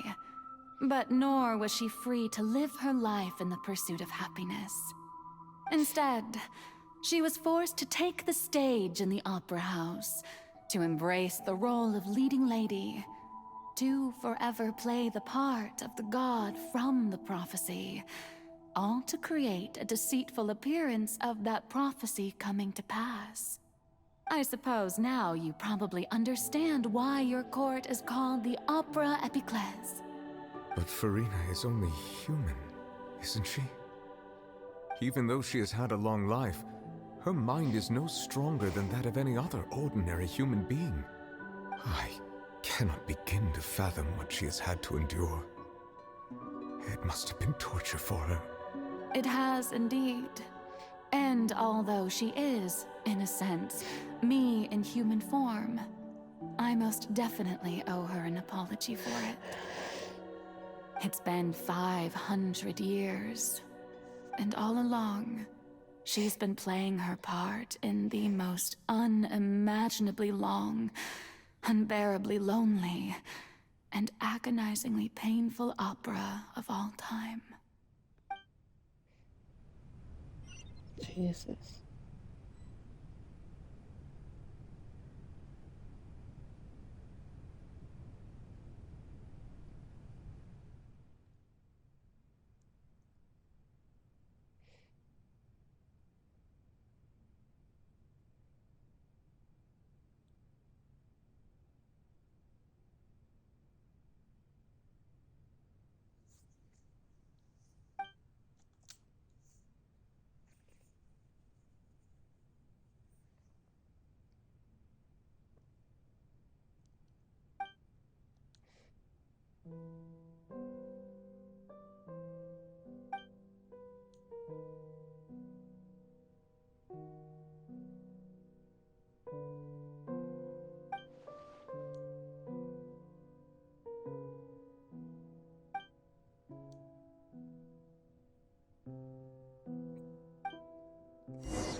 invited you to come onto the stage. Now, I understand your admiration for my august self, but I must ask you to keep to the rules. All right.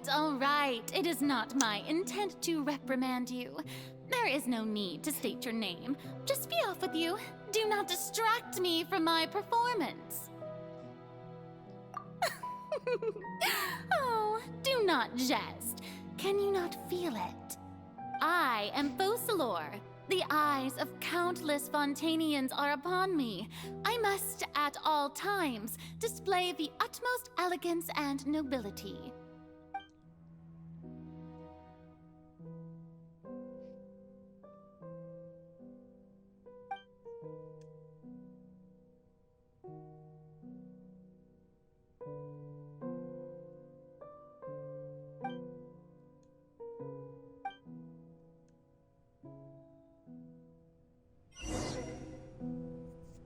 Let me kill the lights. Dear audience, the performance is experiencing a technical difficulty, but worry not. The guards shall resolve it soon enough. I must leave no stone unturned. Buckle up!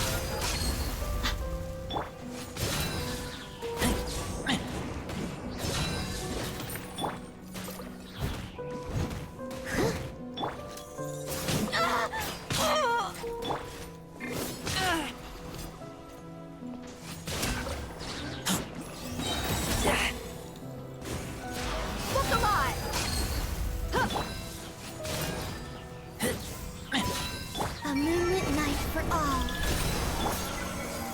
Steady as stone.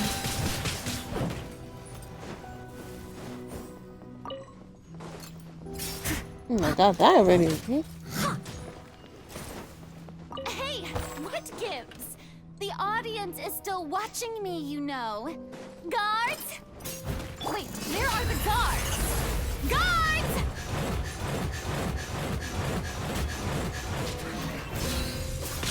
Hi!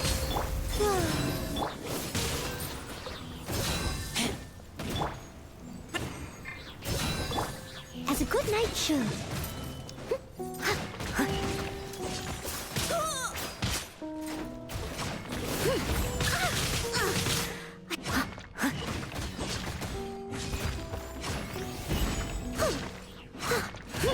Buckle up! Ha!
It'd be cool to see the traveler sitting down.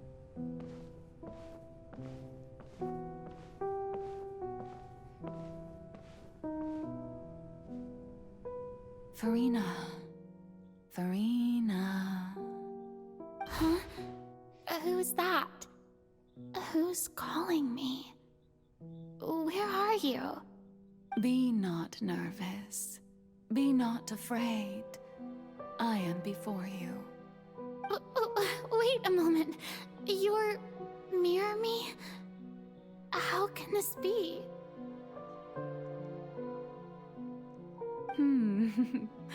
Mirror you, huh? You know what? That's not bad. Let's go with that. Mirror me. What do you wish to say? The prophecy. Have you heard of it? What prophecy? Wait. I know. I think. I don't know why, but it's in my head somehow. The people will all be dissolved into the waters, and only the Hydro Archon will remain, weeping on her throne. Only then will the sins of the people of Fontaine be washed away. Oh, very good. You know it well. What's going on? I can't seem to remember anything clearly. The only thing I know for sure is this prophecy. Will it really come to pass? Yes, it will. And that is why I've come to you. Disaster will come to Fontaine sooner or later. Things will develop just as the prophecy declared. There is no escaping it. But doesn't that mean everyone will die? I'm a Fontainian just like them. Will I dissolve too? Oh, don't worry. Magical meetings exist in this world precisely to give people a chance to turn things around. It is the reason why you met me today. I will tell you how to save everyone, but you may have to suffer somewhat. Oh, so there's still hope after all. Goodness, you frightened me. You spoke so much and with so much certainty. As for the suffering, well, I will admit that the first thing that came to mind was, why do I have to be the one to suffer? But if the prophecy will come true, I'll also die anyway, right? So if I've already met you as my magical meeting in this world, if there were scales, with all the people of Fontaine on one side and my pain on the other, is it not obvious where the scales should tilt? You truly are the perfect human. My ideal. I suppose Look at her this would hair also short. be the justice that belongs to you. Huh? Don't worry, it's nothing. Listen well. Fontaine has just lost its Hydro Archon. I need you to play a role. That of the new Archon. Play as a god? That's right. You must begin a never-ending masquerade. You must never let anyone suspect your identity. If you can keep it up, then I shall have my way of defying this prophecy. But should your identity be revealed, then all hope will be lost. But how will I do this? A human assuming the role of a god without being exposed. Don't worry. What you must do is not to turn yourself into a real god. You simply need to play the role of a god as humans imagine them to be. Being a human yourself, I'm sure you already know what such an entity would be like. Remember, your true challenge will not be pursuing divinity, but contending against humanity. I'm still not sure I understand, but I'll try. I'll try to do this. So, how long am I going to have to play this role? To accomplish this mission, you will have to stay on the stage for many, many years. You will endure and not grow old until your task ends. But I promise you, all will eventually end in a magnificent and dramatic trial, and everyone will be saved. A trial, huh? How exciting. I'll be looking forward to it.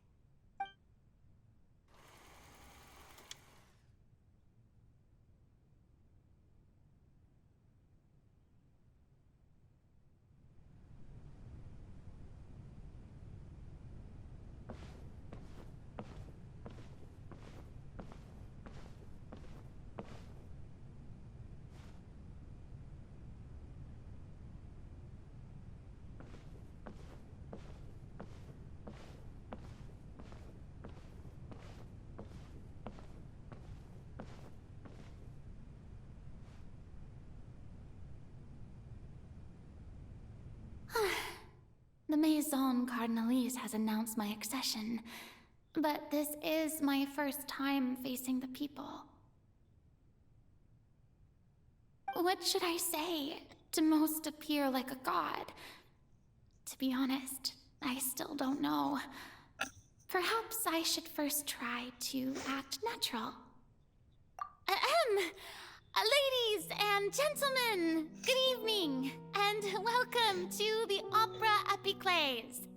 I'm sure you've all heard about how I have taken on the role of Hydro Archon.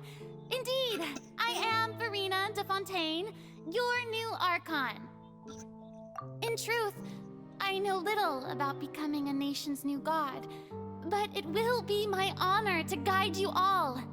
As the god Focalor, the god of justice, I shall do all within my power to lead you into an age of fairness and justice. Once again, thank you all for coming.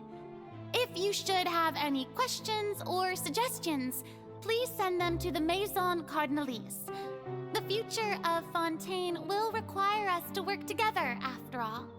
This should do it. I thought I might stammer, but thankfully, I was able to convey my thoughts just fine.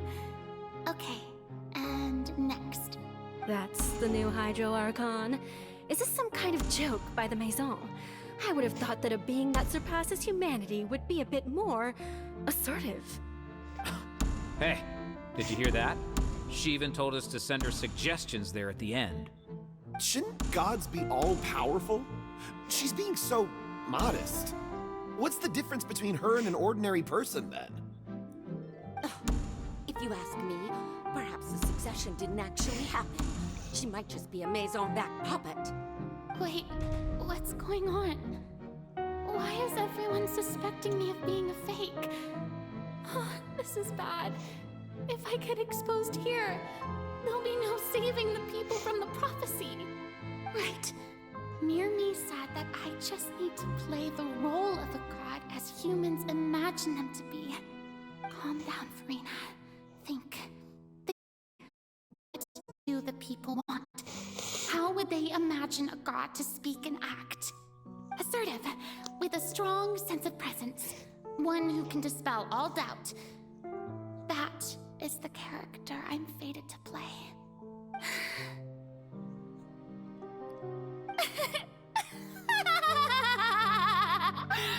Oh, very good, my people. Only ones such as you are deserving of my rule. Now, I was wondering, if some weak puppet were to one day come onto the stage and claim ownership of this opera house, would the children of Fontaine follow them? Well, it seems that you would all see right through them. Having passed my test, you are qualified to witness wondrous trials alongside my august self, here in this opera house. You may consider my previous act a door gift of sorts. I thought it was a debut that suited the atmosphere. Now then, let us be reintroduced. So that was just a performance. How could I have forgotten that we were inside an opera house? Her personality. It's quite shocking, to be honest, but I suppose it's a better look than before. Such a fascinating and bold deity. How wonderful! Our future may yet be bright after all. It seems I've turned them around. Best follow this flow and restart my accession speech. My dear people, whether you acknowledge me or not, whether you trust me or nay, I say to you, keep faith in your ardor for justice. We have heard it said that this nation's sins can no longer be washed away. Well, I say that justice is most fragrant when it blooms amid sin. The scales of justice should not weigh heavy in the hands of its god. On one side, it must carry fairness and justice. And on the other, praise and applause. May law be the prayer on our lips, May judgment be our worship. Let us light the fires and drink to the future of Fontaine! There is no trouble in this world that justice cannot solve. All that is needed is for you, my people, to believe in it, heart and soul. So long as I, the Archon Focalor, stand within the Opera Epiclese, so long as I stand before the Oratrice, I shall even judge the gods.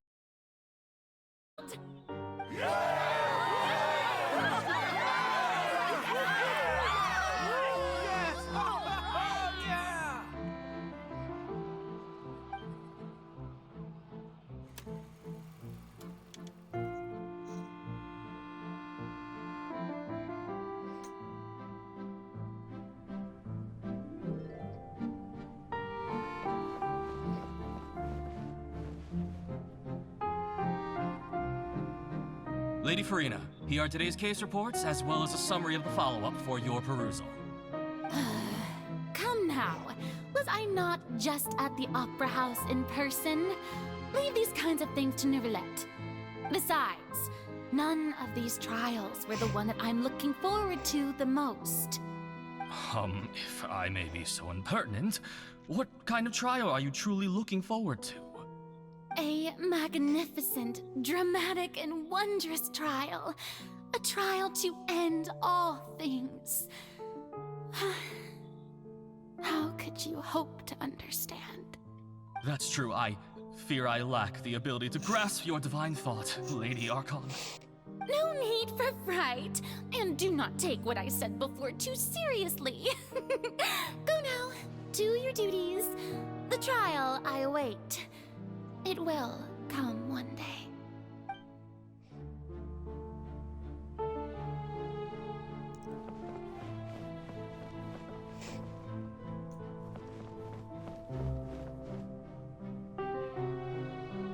Lady Farina, I don't know what to say. Thank you for agreeing to see me. No need to thank me. Or rather, thank your own sense of perseverance instead. Long have you stood in line to meet me, have you not? Oh, I'm afraid that's just an inevitable consequence of my divine charm. All right, Deoteria, is it? How is your son's illness? You remembered me, and you knew of my family, too. He is doing much better now. In fact, he is far more of an ardent believer than I. He was the one who forced me to seek an audience with you, and to bring your words back to him. Oh, good. Very good. If this should happen again in the future, please do not hesitate to come and tell me. Going down to citizens' homes every so often, while not usual practice, should serve as a fine change of pace. You're such a gentle and wise God. Thank you once again, on behalf of my son.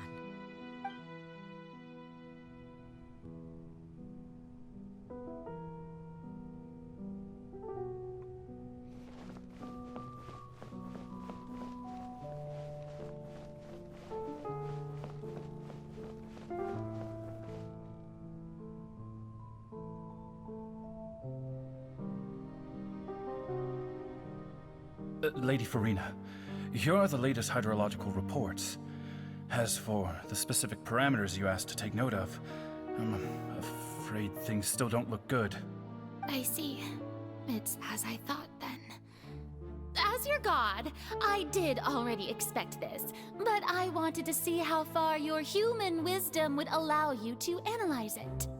All manner of signs indicate that the prophecy will still come to pass. Forget it. That's not something you need to worry about right now. Well, as I understand it, the Fontaine Research Institute is also trying to find a way to counter the rising water levels. Really? Have they found anything? I'm afraid that they haven't found any effective solution thus far. Oh, is that so? Well, no wonder. This issue has reached the realm of the gods, after all. Still, their spirit is praiseworthy.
The day is finally over. I haven't had a moment to breathe this whole time. But it's good to see that everything's getting on track. There are no longer any voices of suspicion. Maybe this is fine. I just need to keep going, and everyone will be saved. Alright, Farina, don't think too hard about this. You need rest. Tomorrow's a new day.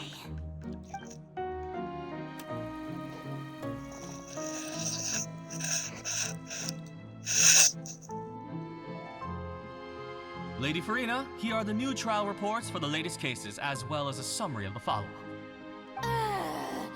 There'll be no need for that. I've seen them already. There's no need to go back over scenes I've witnessed in person before. Lady Farina, I've waited so long for this chance to see you in this manner. Indeed, my dear, loyal citizen. This joyous moment is an honor for us both. I need to go to sleep. I need this to end. Lady Farina, we're detecting significant hydrological anomalies near Poisson. Understood. Keep monitoring. Keep me informed should anything come up at the Institute.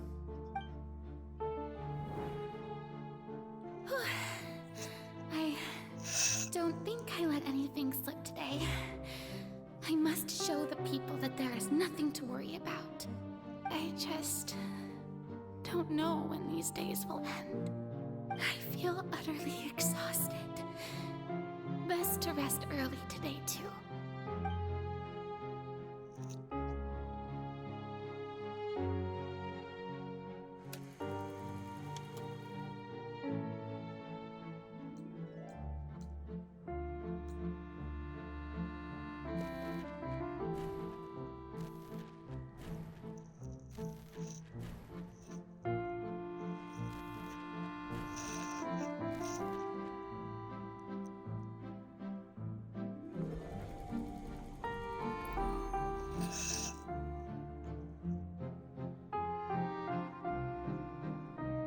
Lady Farina, it's like a dream being able to speak with you up close like this. I've heard that the first member of our family who was honored to receive an audience with you was Madame Dioteria, almost 20 generations ago. And what a fine family yours is indeed. It brings me great joy to meet such a faithful believer. A descendant of a line most ardent. Surely you exaggerate, Lady Farina. My lady? What is it, good citizen? Are you crying? Uh-huh. Oh, really now? I didn't even notice. This must be the overflow of hydro from my person. Well, can't quite help being the god whose dominion is the waters, can I? No wonder. No wonder. A manifestation of your power, then. Oh, Archon, I am honored to have witnessed it. Honored indeed.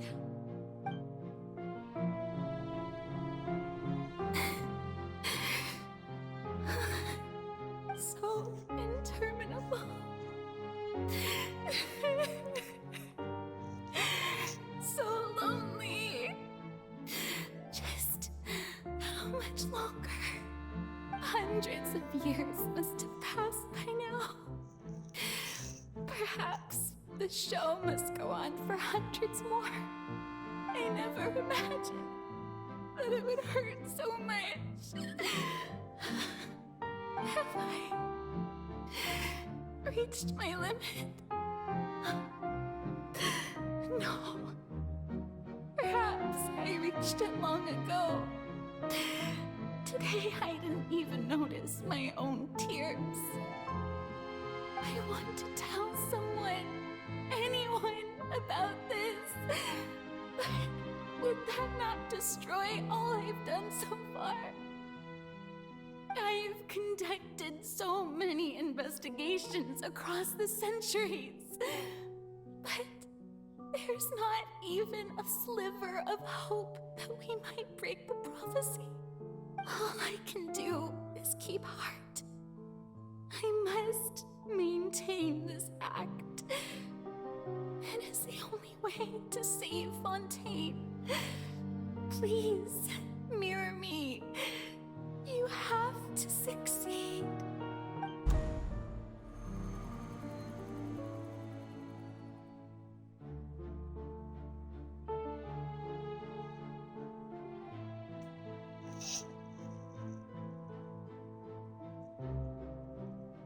Farina, you don't have to shoulder this burden alone. Although I don't know what you might be keeping from everyone, your people are more than willing to share your burden with you.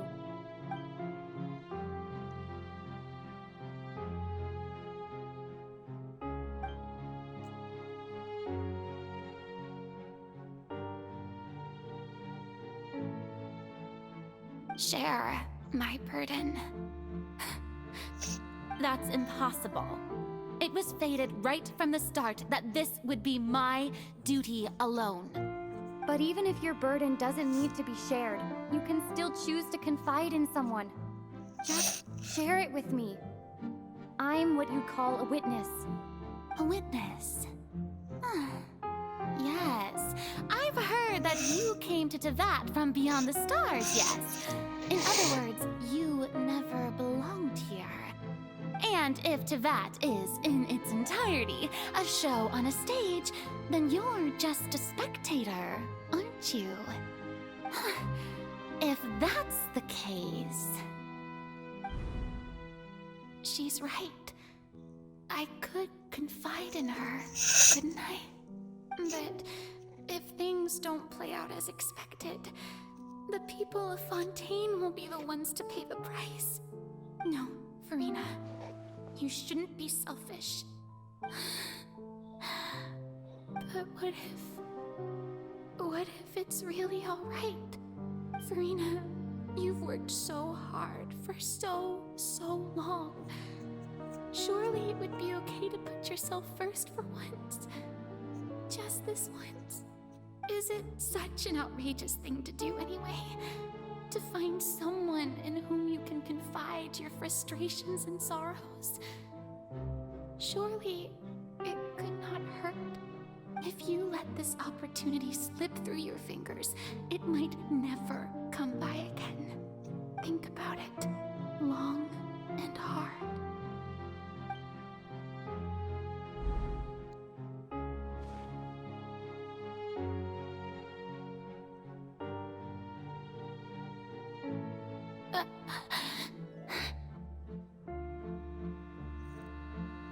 No, I have nothing to say. I am Farina, the Archon of Fontaine. Everything will surely get better. All you need to do, dear spectator, is to witness my performance until the curtains fall.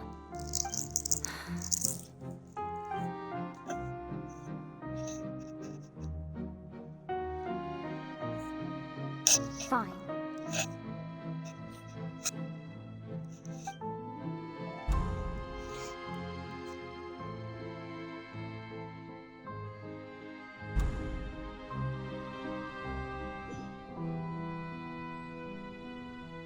So even Farina doesn't know the truth? You've never once let her in on the full plan? Yes, it had to be done. To deceive the heavenly principles, you must first deceive yourself. She did very well. If she had let her resolve falter even once in these 5 centuries, Fontaine would have been doomed to the most tragic fate. It seems that trusting humanity was the right decision after all. I believe that I understand how your deception works, but that is only half the truth, is it not? How would you build on this foundation to save the people of Fontaine? That is the most important thing. Ah, Good, good. Of course, the Eudex of Fontaine has pinpointed the crux of the issue. I'm sure you've long sensed that the Oratrice is no simple machine, yes? I've always suspected that it had its own consciousness. And Lenny did mention that he heard a human voice within the core chamber. It now seems that that person was you, hidden within the machine all along. Am I right? And then I became one with the Oratrice, taking Fontaine's gnosis with me. Yes, it would seem so, wouldn't it? Alas, your understanding of this device still lacks sufficient depth. In truth, it is no enactor of justice. It is, in fact, a device created to kill the god of justice. I beg your pardon? Oh, you have it. And to be more precise, not only will the Oratrice take down the god of justice, it will also take down the divine throne upon which she has been placed. I mean, did you think I would be the sort to enjoy peaceful repose while Farina suffered? My work over these last 500 years has been to constantly accumulate indemnitium within the Oratrice. But really, some have already discovered that only a small fraction of the energy generated by the device was ever used to provide power to Fontaine. The vast majority has been, had to be, accumulated to enact this death sentence. It was all a part of your plan then? Both the trial and the sentence? Indeed. This power, accrued over 5 centuries, could have sustained Fontainians for millennia had it only been used for that purpose. Almost all of it has now been stored within the Oratrice. But only power of this magnitude could hope to destroy the Hydro Archon's divine throne, shaking the rules established by Celestia and breaking through the institution that is the Seven. So the Oratrice's call for death was for neither Farina nor Focalor, but for the Hydro Archon. The destruction of that divine throne. If I do not misunderstand your intent, you must be... Returning what's rightfully yours to you, of course. In other words, this was all done to return the authority of the Hydro Archon to the Hydro Dragon of this planet. But...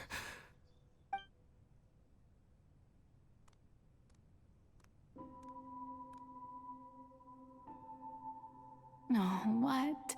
Getting sad again, are we? The authority of the ancient dragons shall soon be yours once more, O Hydro Dragon Sovereign. And this is the face you make. all you've done throughout the years is just so you can sacrifice yourself at the very end. I've never quite seen it that way, you know. Even now, I'm quite pleased at how well my deception worked.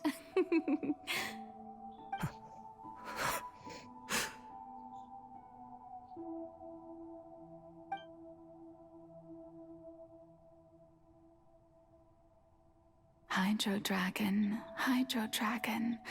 don't cry. I must say, had it been within my rights, I would have loved to judge the heavenly principles themselves. Were they not guilty of essentially the same crime? Egeria stole the power of the primordial sea, and the heavenly principles stole the power you ancient dragons possessed. I, for my part, am the god of justice. And is it not just that your original powers should be returned to you? Speaking of justice, I have always believed that justice lies in the process of pursuing human existence itself. So, if the theft of the primordial sea's might was Fontaine's original sin, then, leaving matters of procedural right and wrong aside, the descent of the Fontainians as humans and their right to exist in this world would be Fontaine's original justice.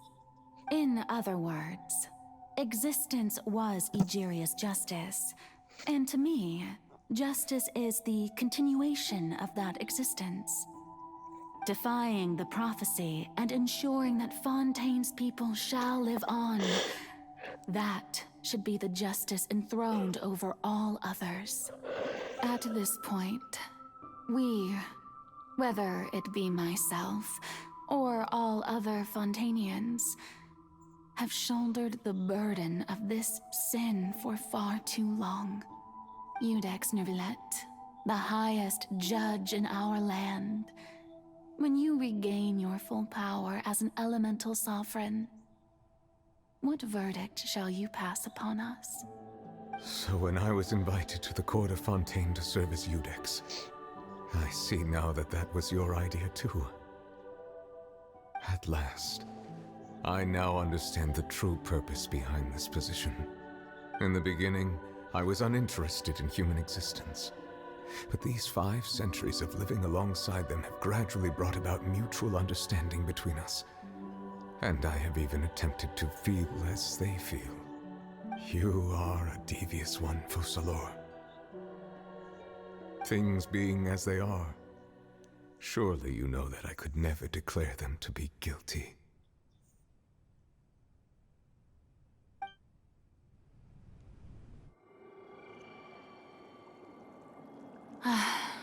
The hour of my execution is almost here. For the sinner, the curtain call has come. I know I may not sound it, but faced with death, I find myself a little afraid. Perhaps this is one thing both gods and humans have in common.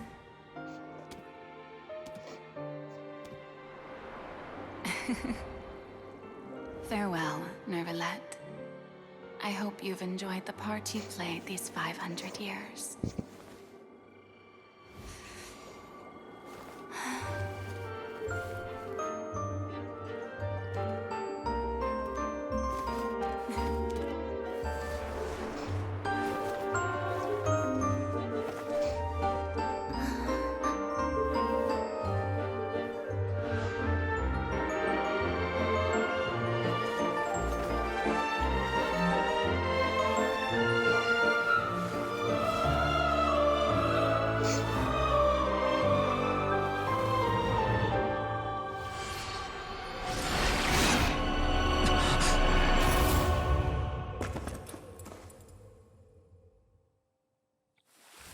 Did I save her?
I, Iudex Nervilette, hereby declare,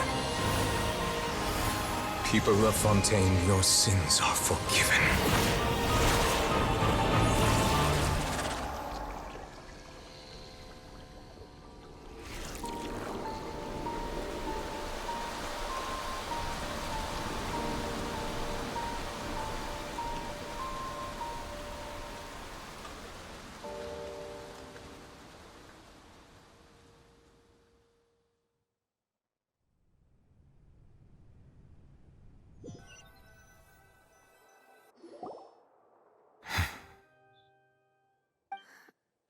What just happened?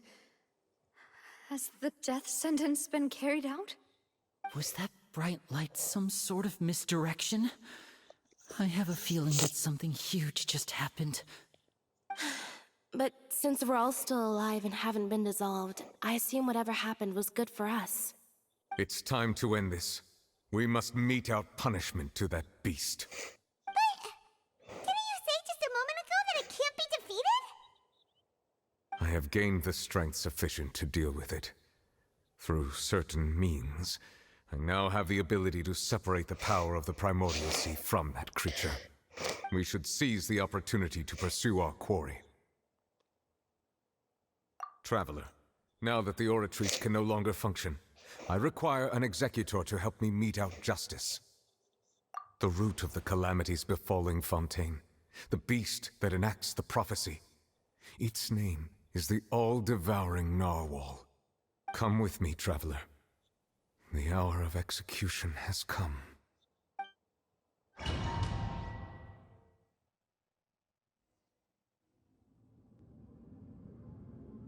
Damn, I wanted to live this for tomorrow.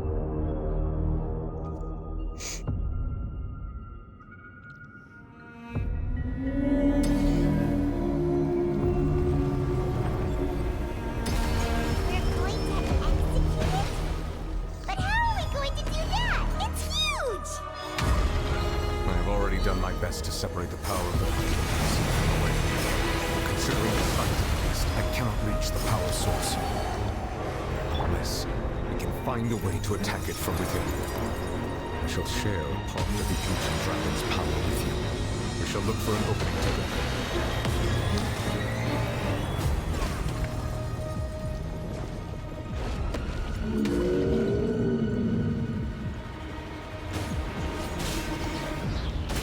I can feel the sorrow turn into hostility.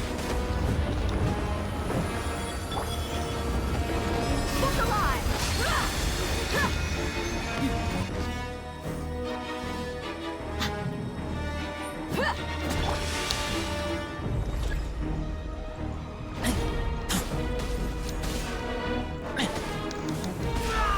The all-devouring narwhal cannot resist its instinct to devour. Continue to trigger its hostility. The chance will present itself.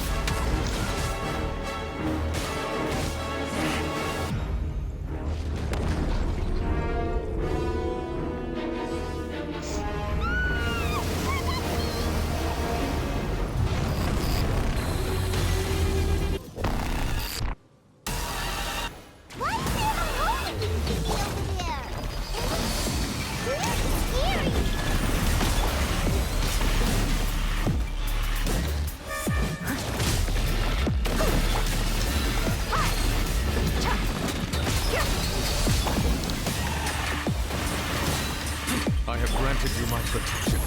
Do not fear. Seize the moment and use my power to suppress its root from within.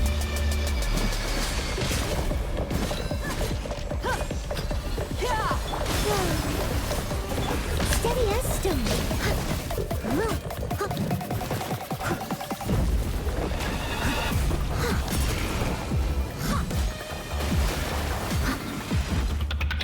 Let's get it on!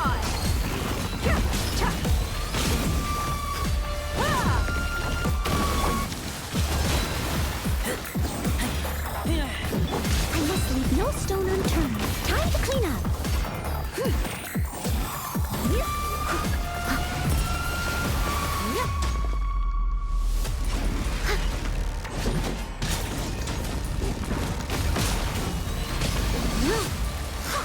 Someone needs assistance. Buckle up.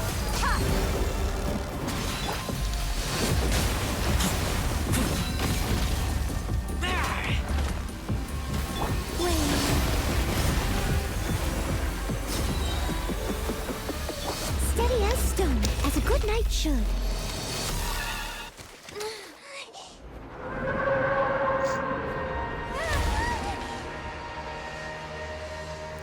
What was that?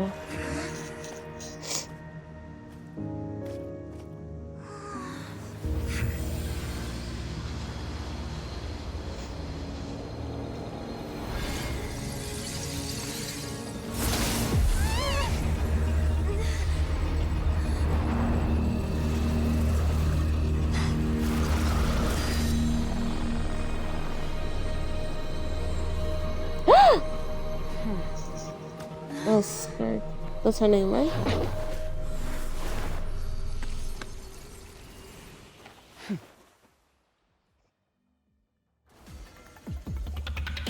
Thanks for helping with the cleanup.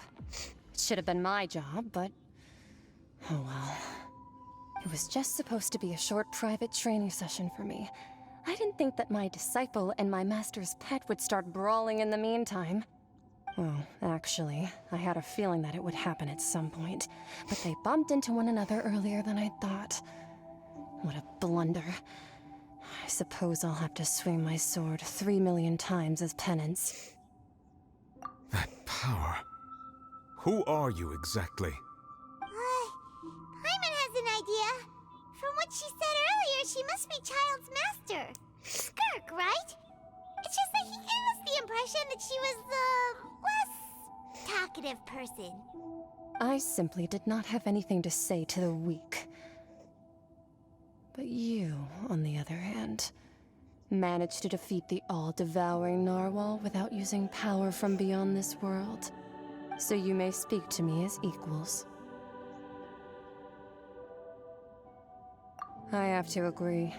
It's a strange use of a planet's primordial waters just to raise an all-devouring narwhal. That kind of power is wasted on it. It's not cooperative, it eats too much, and I have more important things to do with my time than pet sitting. The only thing that creature has going for it is its looks. All in all, it fails as a pet. Miss Skirk? I think you might have missed the point. The point being? Well, being that this pet almost destroyed an entire nation. So what sort of person is your master? Well, Child's master's master. Wait, is that right?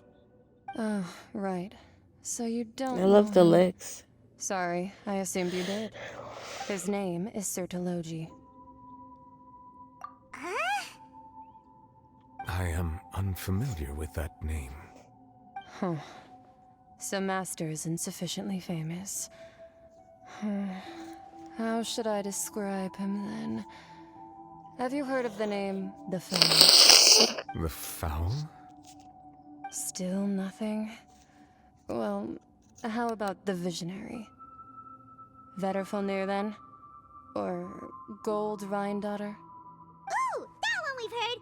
Rhindaughter's part of the Hexen Circle. She's Albedo's mom, right? Oh, so you do know that name.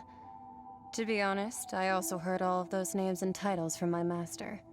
I don't actually know them either. But I suppose you understand now, yes? My master is likely a similar sort to Rhindaughter. They are both pursuing some form of perfection. Wait, didn't you also mention a visionary person? Paimon didn't quite catch their name. Actually, never mind that. I believe it expedient to inform you that the all-devouring narwhal used up nearly all its strength fighting you. Such roiling hydro energies will prove difficult for the planet's deep seas to digest. As such, the fontaine back on the surface has most likely been thrown into chaos. In other words, the prophecy that you've been fretting over should now be in full swing. What?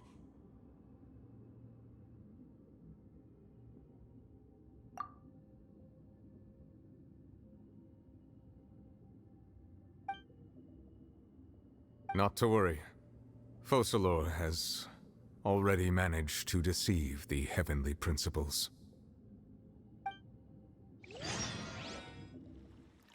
In the end, the people will all be dissolved into the waters, and only Farina will remain, weeping on her throne.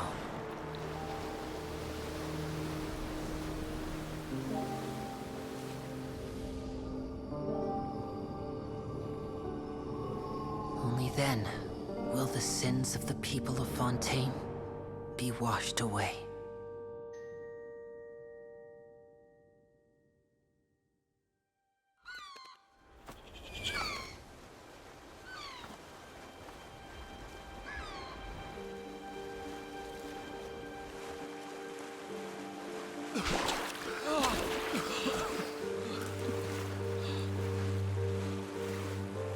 Hey!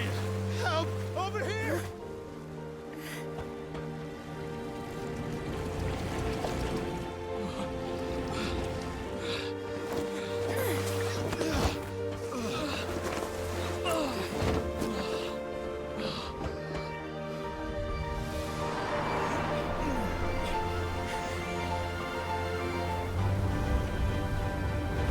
They almost know how to swim by now. Yes, the big boat that we're building.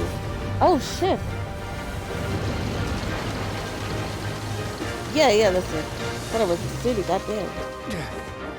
All hands, initiate emergency rescue!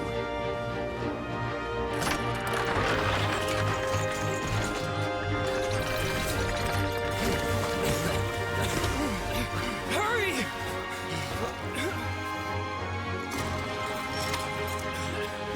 Hey, lend a hand!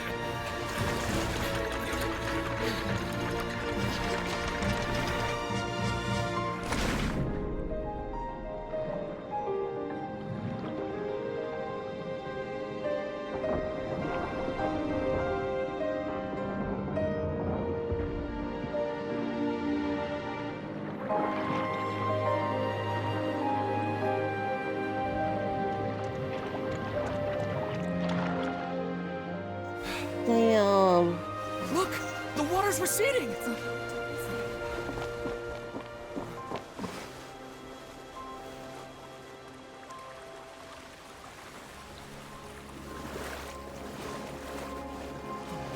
It's a miracle! Water's receding. We didn't dissolve. The prophecy was wrong! The prophecy was wrong! There's one way to put it.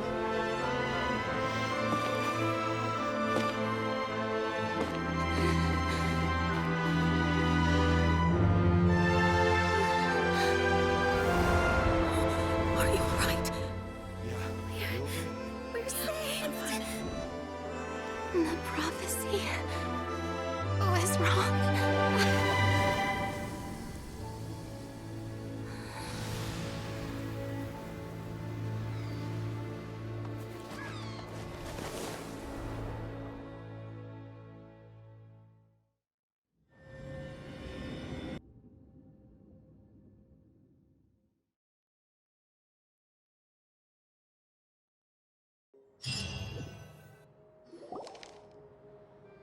The Soul Renewed! The Spina di Rosula talks post-disaster rebuilding. I recently visited Poisson to meet with Miss Navia, spokesperson of the Spina di Rosula, and we spoke about Poisson's present and future. Old soil can still give birth to new bloom, Miss Navia stated. Hope is like seeing a small cookie when you're starving late at night. You just need a little of it. Skyship Winglet, boon or bane of the Fontaine Research Institute. The various disputes that have arisen on account of Mr. Edwin have suddenly become a shield over the Institute, with Jurier turning out to be a once overlooked hidden gem. People always call the first researcher mad, but few know what to call the second. And should that latter person achieve a miracle, they would find it all the harder to find a word with which to classify him and his team. Wow! Paimon barely recognizes the people in the reports. Are those really Jurier and Navia? They sound like real big shots. What do you think? Pretty enthralling, huh? The Steambird's idea was pretty simple. With the disaster just having passed, we would print a free edition packed to the margins with good news to calm people down. The value for these big scoops lies in their inevitable follow-ups. We'll publish further reports and go into the stories behind those people. Edwin's assistant, Jurier, created a true flying ship, while Navia is leading people in the reconstruction of their home. I'm sure that these stories could draw even your well-traveled eye. Paimon's curious too! Wait a minute.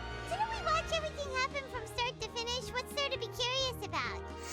And that's exactly why I'd like you to come conduct interviews with me. You're the best incubators of news, if you haven't noticed. And also, with you around, I'm sure I'll get to see that Duke. Are you sure? Hasn't he turned you down several times already? Oh, this time will be different. Come on, let's head to Poisson first, and then make a trip to the fortress. There are some things you'll only know when you get there.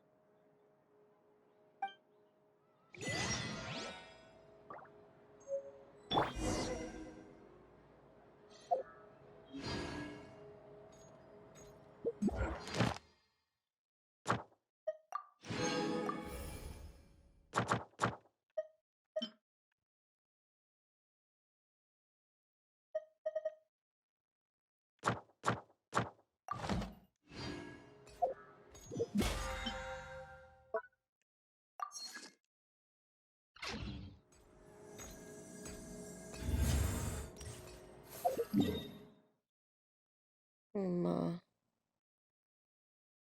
gonna go ahead and end it here. I'm gonna collect this stuff and then I'll go. Ad Astra. Thank you for complete.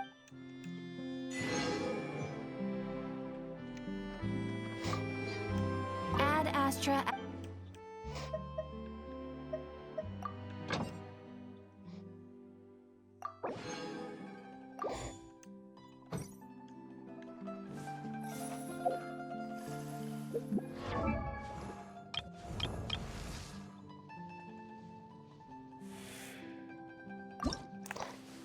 Oh, friendship level.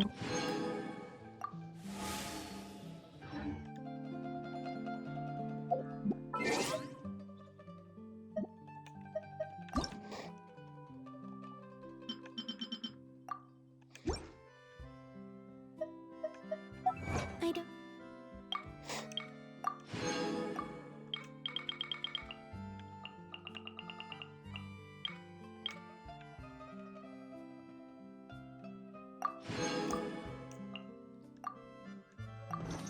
Nothing for anyone in particular.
We have put in.